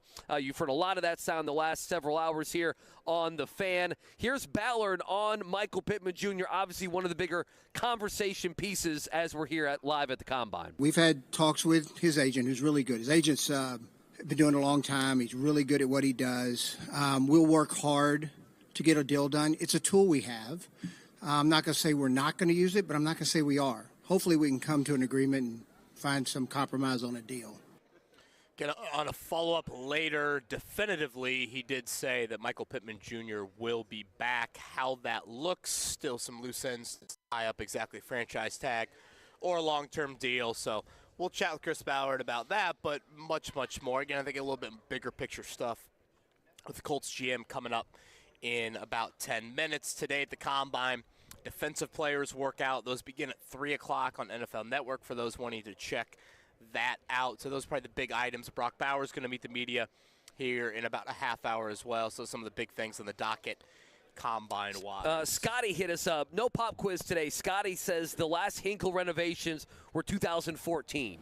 So that's right. probably Yeah, probably right before then. I did West think Gym touch up there. I did think as well. Mark, we were texting back and forth. Mark's like, "Do you want me just to tell Scotty no pop quiz today?" In the back of my mind, I knew we were never going to do this, but I mean, it would have been funny to do the pop quiz with Chris Ballard. This day in 1940, the Red Sox. Again, no one would want to hear that conversation, but for comedy, it would have been funny to do that. You know that. Interesting way to describe funny. Yeah, to hell with the wide receiver talk. To hell with Michael Pittman talk. Yeah. Let's talk about 1940s baseball. Warren Spawn's stepdaughter's grandniece. Yeah, let's talk some NASCAR as part of the pop quiz. She invents here. See, that's another loaded question. So you just keep leading me down this road here. Shout out to the Sycamores of Indiana State. They are Missouri Valley champs here in 2024 for the first time since 2000. They win last night in Evansville, 85-67. So senior day coming up for the Sycamores this weekend, but they have already clinched a share of the Mo Valley tournament. So great season there. And in all likelihood, I assume that it's just going to come down to winning the Missouri Valley. Yeah, three games. Don't you feel that 3 way? days. Yeah, you don't want to flirt with any of that from a bubble at-large situation standpoint with how the month of February is going. Just one other thing. We're going to take a break here in a second. Chris Ballard set to join us. Did you happen to see the report yesterday from Russ Dellinger that they're already they're going to go to 14 teams on the college football playoff, and it's going to grant 3 automatic qualifiers to the Big Ten and the SEC, which is going to be more than the other conferences. The Big 12 and the ACC are only going to get 2. Can we not just enjoy the 12 for a while? But I do love that, like, they're just throwing it in your face instead of having some committee or computer program say we're going to put more Big Ten or SEC teams in there. They're going to write that into the rule book that the SEC is going to start. In the Big Ten, they're going to start with 3 teams, and then they're still going to get automatic qualifiers. I just found that to be funny. Either. Only 3 at-large teams? That doesn't sound very good for my Irish. Yeah, 3 well, there was going to be one. Come on. You know that. You just said there's going to be another Big Ten, another SEC team. Well, no, but I think they would be one of those teams. Like, you would still get the kiss is what I'm trying to say. On the other side, the GM of the Colts, Chris Ballard, joins us next. Do you have 3 ex-wives and your current trophy wife?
Wake Up Call with KB and Andy on 93.5 and 107.5. The Fan.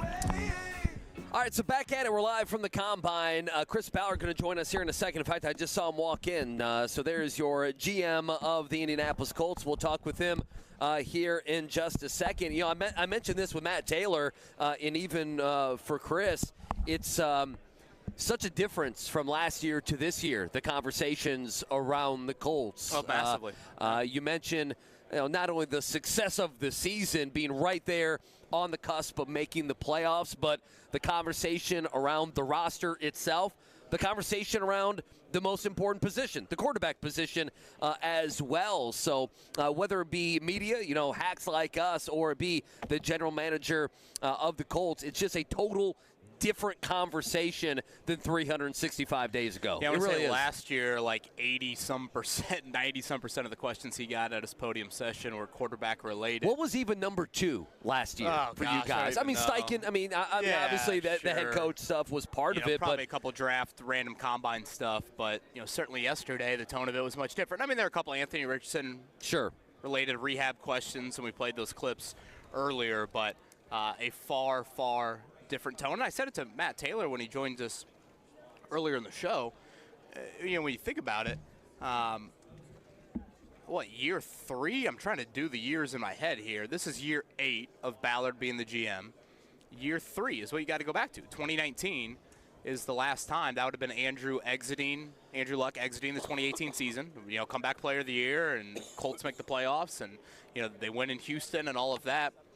That's the last time he probably has not really had to talk about the long-term answer at quarterback. And even 2017 and 2018, you still were chatting about, Luck's health situation. Oh, sure. With where he was at in those respective shoulder injuries. So, Chris Ballard going to join us here in just a second. You want me to move, Nick? You want me to move this? We're staging things for when Chris sits down. I didn't know if we wanted Table 2 here. If we wanted my water bottle to be prominent in the shot on something that's going to go on the website and everything else. So Ballard's here. We're waiting for him. Basically, we're in a holding pattern right now. It's like clouds over the sky. We're an airplane. We're circling Indianapolis right now. That's what we're doing. Prospects working out later today. For those unfamiliar with the Combine schedule, coming up 3 o'clock, defensive guys. That will start later today. And then again, the big day will be Saturday with quarterbacks and wideouts Andy Sweeney in the building. Oh, boy. All right, so Chris Ballard sitting down. He's giving us hell because you thought we were the Patriots. Well, no, it's not our fault, but they did. They sat us next to the New England Patriots. How are you, sir? Connie, I'm good. No, Connie, he's pointing me this direction. I said, "What the freak is this? We're going to the evil empire right away." They wanted to chat with you next. So I figured you could just slide over there. Yeah, you'll just slide. Yeah, we're stuck between the Titans and the New England Patriots. How about that? We got the Jags to our right. Well, it's good to meet you, General Manager Chris Ballard, with us here as we're hanging out live at the Combine. I feel like I'm contractually obligated because I'm a media member to ask you about Michael Pittman Jr. and just those conversations, what he means to the organization. I'll ask you this. Is there more pressure because everyone's watching this one because of what he means on the field, off the field? He's obviously a great player for you guys. How are those conversations going? And maybe a little bit more pressure what Michael Pittman means to the Indianapolis Colts. No, look, I think we all know Pitt's a really good football player, and he fits us. He fits what we do, fits our culture of what we're doing internally. His agent he's got a really good agent. He's been great through this entire process. And it's just one we'll just continue to work. We'll work especially through this next few days and into next week to see if we can get something done. I'm encouraged about where we're at, but we still got a little work to do on it. You feel like you're close on a long-term deal? I don't know if you ever feel like you're close until the actual contract's signed. I learned that a long time ago. But you think you are, and then they're always delicate with negotiations. And you just diligently work through. Mike Bloom does an incredible job for us, and he kind of knows where, what we have available from a financial standpoint And then plus the other things we want to do and trying to fit it all in. He does a tremendous job, and that's always part of the equation. So, but we're optimistic about where we're at. And I assume if you don't get that long-term deal done by Tuesday, you would tag him? It's a tool we have. Hopefully we get something done. Never had to use it before. And hopefully we get something done before that moment. So if you don't get something done Tuesday, you would let it play out? Didn't I answer this question yesterday? I mean, that's just loaded. It's like I can't give a right. I can't give the tag deadline is Tuesday. Yeah. Is it long-term deal or hopefully bust? we get something done. Chris Ballard with us here on the Wake Up Call. A showdown here. I'm in the middle between you and Bowen. By the way, we do have a clip of you saying freaking Bowen several years ago. So you probably have no idea. Oh, no. I say that all the time. Well, see, at some point, we may need you. And it usually doesn't start. It doesn't. The second letter's not usually an R. We have a dumb button. It's been used.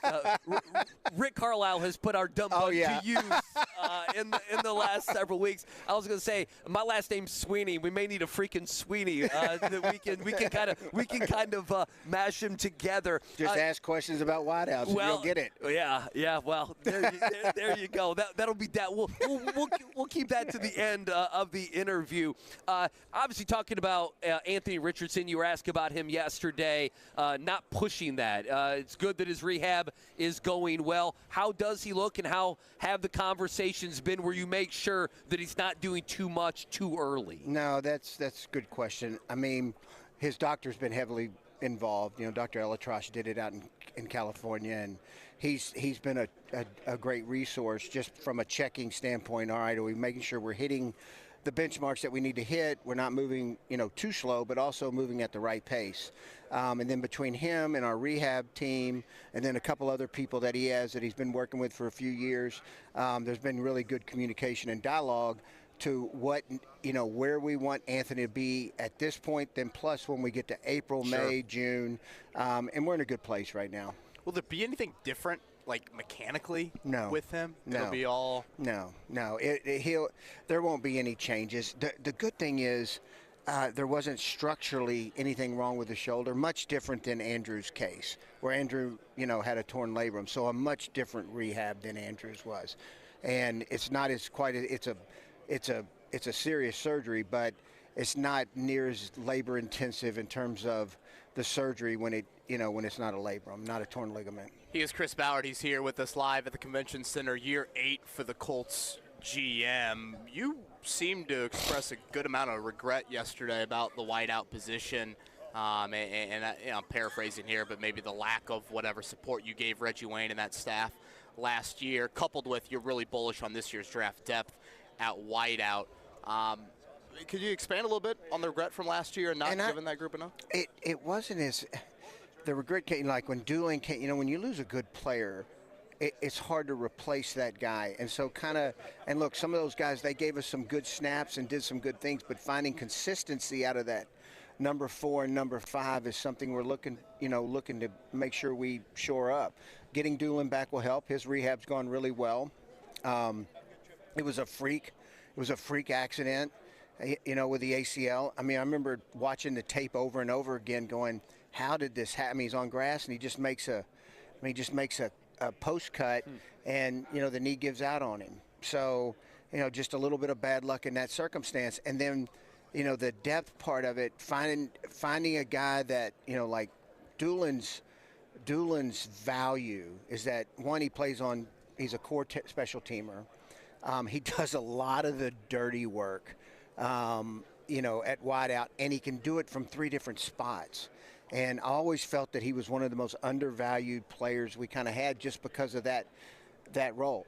Zach Pascal filled it, for a few years, and then Doolin kind of stepped into that role. So having your number 4s really has to be able to play multiple spots and give you snaps on teams.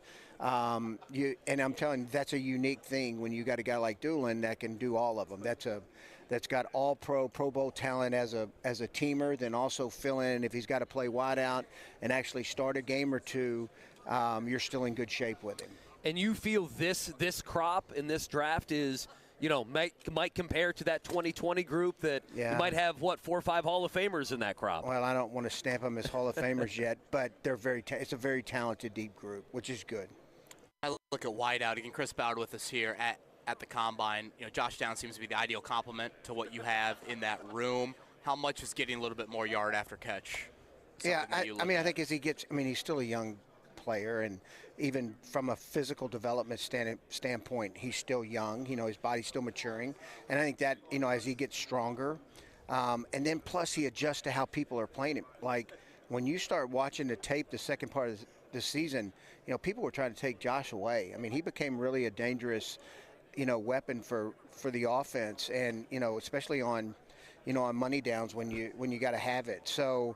I think we've designated him as a slot only, but I thought there were times last year where he showed he could play outside too. So we think he's got great versatility. He's got really good upside. Josh, and he's everything you want. Like he works, he cares, he's tough, he fights through things. Like all the stuff you like about him is why he's going to be a good player. You expect Grover and Julian Blackman to be back? Well, I think with all our free agents, we've had good discussions with all their agents.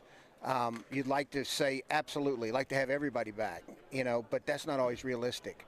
At the end of the day, whoever we do end up getting back are the ones that we were able to kind of fit in the plan of what we have to try to, shape this team for next year. And, even the guys we don't, sometimes it just doesn't work out, and sometimes they get more money at another place that we just weren't able to do. So we'll see how that works out. Would you say the realistic nature to it is you want to do something else, and if you bring those top 4 back, if you will, that can kind of hamstring you a bit? I think you always try to get your own guys back first. That's always the priority. One, because you know them and they know you. All right, so it's one of the funny things with and especially, and I think the fan base, I think the media, I think even internally, like you always see your own players and you see kind of the warts on them, and then you see the shiny object in free agency that you've never lived with, and you don't know the warts. And I think that's always a kind of a balance that, and it doesn't mean you dislike the player, but maybe if we go get this other guy that's a free agent, maybe he'll fill the role better and he's a shinier new object, but that's not always the case. And we're always going to lean towards trying to do whatever we can to bring our own guys back. Sometimes it works, sometimes it doesn't. He's the general manager of your Indianapolis Colts, Chris Ballard, here with us on the wake-up call on the Fan. Your tight end room, the last few years you put a lot of draft picks into that tight end room. Jelani Woods, it's terrible the setback he had this year, not being able to play. Maybe not a deep draft class this year at tight end. You could talk to that, but what do you make of your tight end room? How much work do you think needs to be done there? Yeah, look, I think in totality, it ended up being a productive room for us. I think when you add up kind of what everybody did together, it ended up being a productive room. Do we necessarily have, I said this yesterday, we don't necessarily have a Kittle or a Kelsey, but we have really good players in that they all have a little bit different skill set in what they can do. And I think at points in the season, they all made a play that helped us, from Granson, who is sometimes he even for being an undersized guy really battles as a blocker. Mallory, who we got to stay healthy and get him a little stronger, but he did some really unique things in the passing game that we liked and created some mismatches that were really good. And then you talk about Mo, who all Mo does is show up and do whatever he's asked to do and do it at a good level. So in terms of the room, and then when you talk about Jelani, who's really got really got a unique skill set because of his length and his ability to run and stretch the field. He's really good when you're talking about the shallows, the seam routes, the dovers, the long crossers that you can run with him, and he's a big target for the quarterback. So getting him back will be a big add. Chris Ballard is with us here live at the Combine, again, inside of the Convention Center. Chris, year 3 it will be for Gus Bradley in this defensive scheme. What is it about Gus's scheme that you like and you and Shane wanted to retain? Well, we've, after year 1, with him, and we had a bunch of, I want to say we had a group coming off a tough 21 season where it didn't end the way we wanted. with a lot of veteran players. And, we ended up signing Gilmore and had some vets. And then we said, you know what, we're going to go back and try to get younger and develop those. So the simplicity won. And that's where I would think that it's been fun to watch. Gus is smart now. He is a smart man. He's a smart coach. I thought he did a really good job adjusting some things last year to what we had, and then we'll continue to build on it. We've done some good things. We've got to eliminate the explosives. I think we all know that. Making a team have to earn it down the field is a big part of this game. We'll play great defense for 50 snaps in a game, but there's 7 or 8 that, will give up a play. And so we've got to eliminate that. Some of that was youth. And, some of it was, these guys just hasn't been in these situations. So I think they'll get better. I did think there was areas we did improve. We're pretty good on third down. The red zone was better, not where we want it. And that's an area we got to take even a bigger step for. We'll always be front driven. You've got to keep 9, 10 guys in the stable that can rotate in and take snaps where those other guys can really give the max effort when they're in the game. That's always and that's hard, to have 9 or 10. I thought last year was a really good group. I thought that between, you got your first 4, then you have your second wave of guys. And there's some young guys we're excited about. Like, I still think Quiddy and Dio will take a whole nother, I think there's another step they can really take. I think Eric Johnson will continue to prove from a small school. We picked up a kid from Dallas last year that kind of got glossed over, was Isaiah Lamb, that we think has real upside as a rusher. And I think you saw he was only active for 5 or 6 games last year, but when he was active, we saw some really good things out of him. He just, small school, young, really needed a year of work, and it'd be fun to watch his development this offseason. Chris Ballard with us here on the Wake Up Call on the Fan. We've done a lot of position stuff. I wanted to ask you this because one thing that kind of struck me, fans after a loss, people get angry, and I'm talking about, the heartbreaker, obviously losing to Houston at the end of the year. You had that press conference after the season. You talked for like 45 minutes, an hour or so, and I thought at the end you kind of bared your heart out, your soul almost, where you're like, hey, that game was on Saturday. I came in here on Sunday, and I was alone in the facility. What was that day, that night, and that next day when you're in the facility and you were right there from making the postseason? What's going through your mind? Kind of what's the emotion as you're sitting there in an empty facility and you're alone in your office? It's, anytime you get that close, the division title on the line, then you don't finish it out. And look, it's happened, in 21 when we didn't finish it out at the end of the year, and then in 23 when we don't finish it out. And it was and what I will say about the game, it was a heck of a game versus Houston, which, you look at it, kind of hindsight now. Houston was playing really good football at the time. They went and they handled Cleveland pretty easily in that playoff game, and then, really for a half gave Baltimore a good run. And it was a heck of a football game. And at the end of the day, they made, 1 or 2 more plays than we made. And that can be a tough pill to swallow, but one you have to swallow. Mm-hmm. You can't just ignore, that you didn't get it done. And that's it's frustrating, but the things I was encouraged about was to watch our team compete, the intensity, watching a lot of these young players compete. That was encouraging for the future. I suck handling loss. Like game day, I'm the worst. There's nobody. I turn into, the fans have no idea. I turn into them. And if they saw it, they would go, oh, okay, that's how I act too. Except they're probably not punching walls and throwing chairs against the Sitting in front of you in the Cincinnati press box, I was reminded about that. Was there a chair thrown in that Texans game?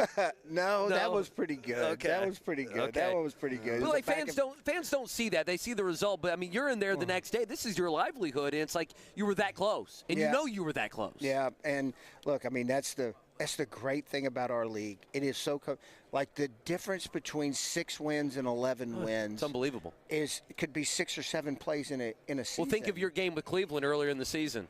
I mean, literally, well, you may not want to, yeah. I mean, a call here or there, a play here or there. Try not to get fined here on this Thursday morning at the Combine. We are live. I don't quite have Mr. Irsay's stroke. We are live here at the Combine. Chris Ballard is with us. Chris, year 8 for you. I don't need to remind you of these numbers, but it's 1 playoff win. It's 0 division titles in your era. Why don't you feel like you've had more success? I think Kevin, I think you know me well enough to know like either you get it done or you don't. I'm not going to sit here and the easy thing would be to make an excuse. And look, at the end of the day, not getting the quarterback position right has hampered it. And that falls on me. I don't fall on anybody else but me. And it's something that, you learn and you grow from. I think we've done good with Anthony. Now, I think time will play out.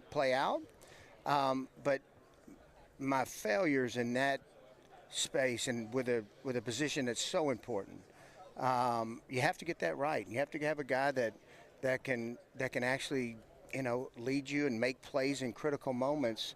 That's the great separator in our league. I think you see it every year in the playoffs. I think you see it with teams that really excel and go forward. They have a guy at that position that, when the game's on the line or when there's real leverage points in the game where you need to make a play, he makes a play. Do you view roster building as there are positions that are more premium than others? That's a good question. I mean, look, I think you know me by now. I think the front, both O-line and D-line, are critical to win in this league. I do. And I'm not taking anything away from the other positions, but I think as the season goes on, it shows up more and more. Teams that are good up front, usually, at least it gives you a chance each and every Sunday. I think we've all seen when you're not good up front, the result of that. Unless you have just a true magician back there at quarterback that can somehow overcome it. But my mindset has always been that way. And look, I learned that from a long time back in Chicago, and then looking at what Coach Reed, Andy, that was one of the things Andy always, you never go short up front. Now you look at how their team's built.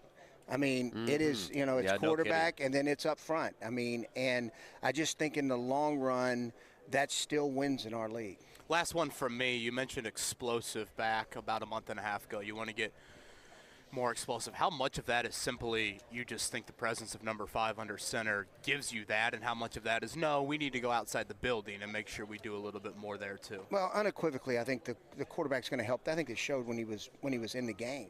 I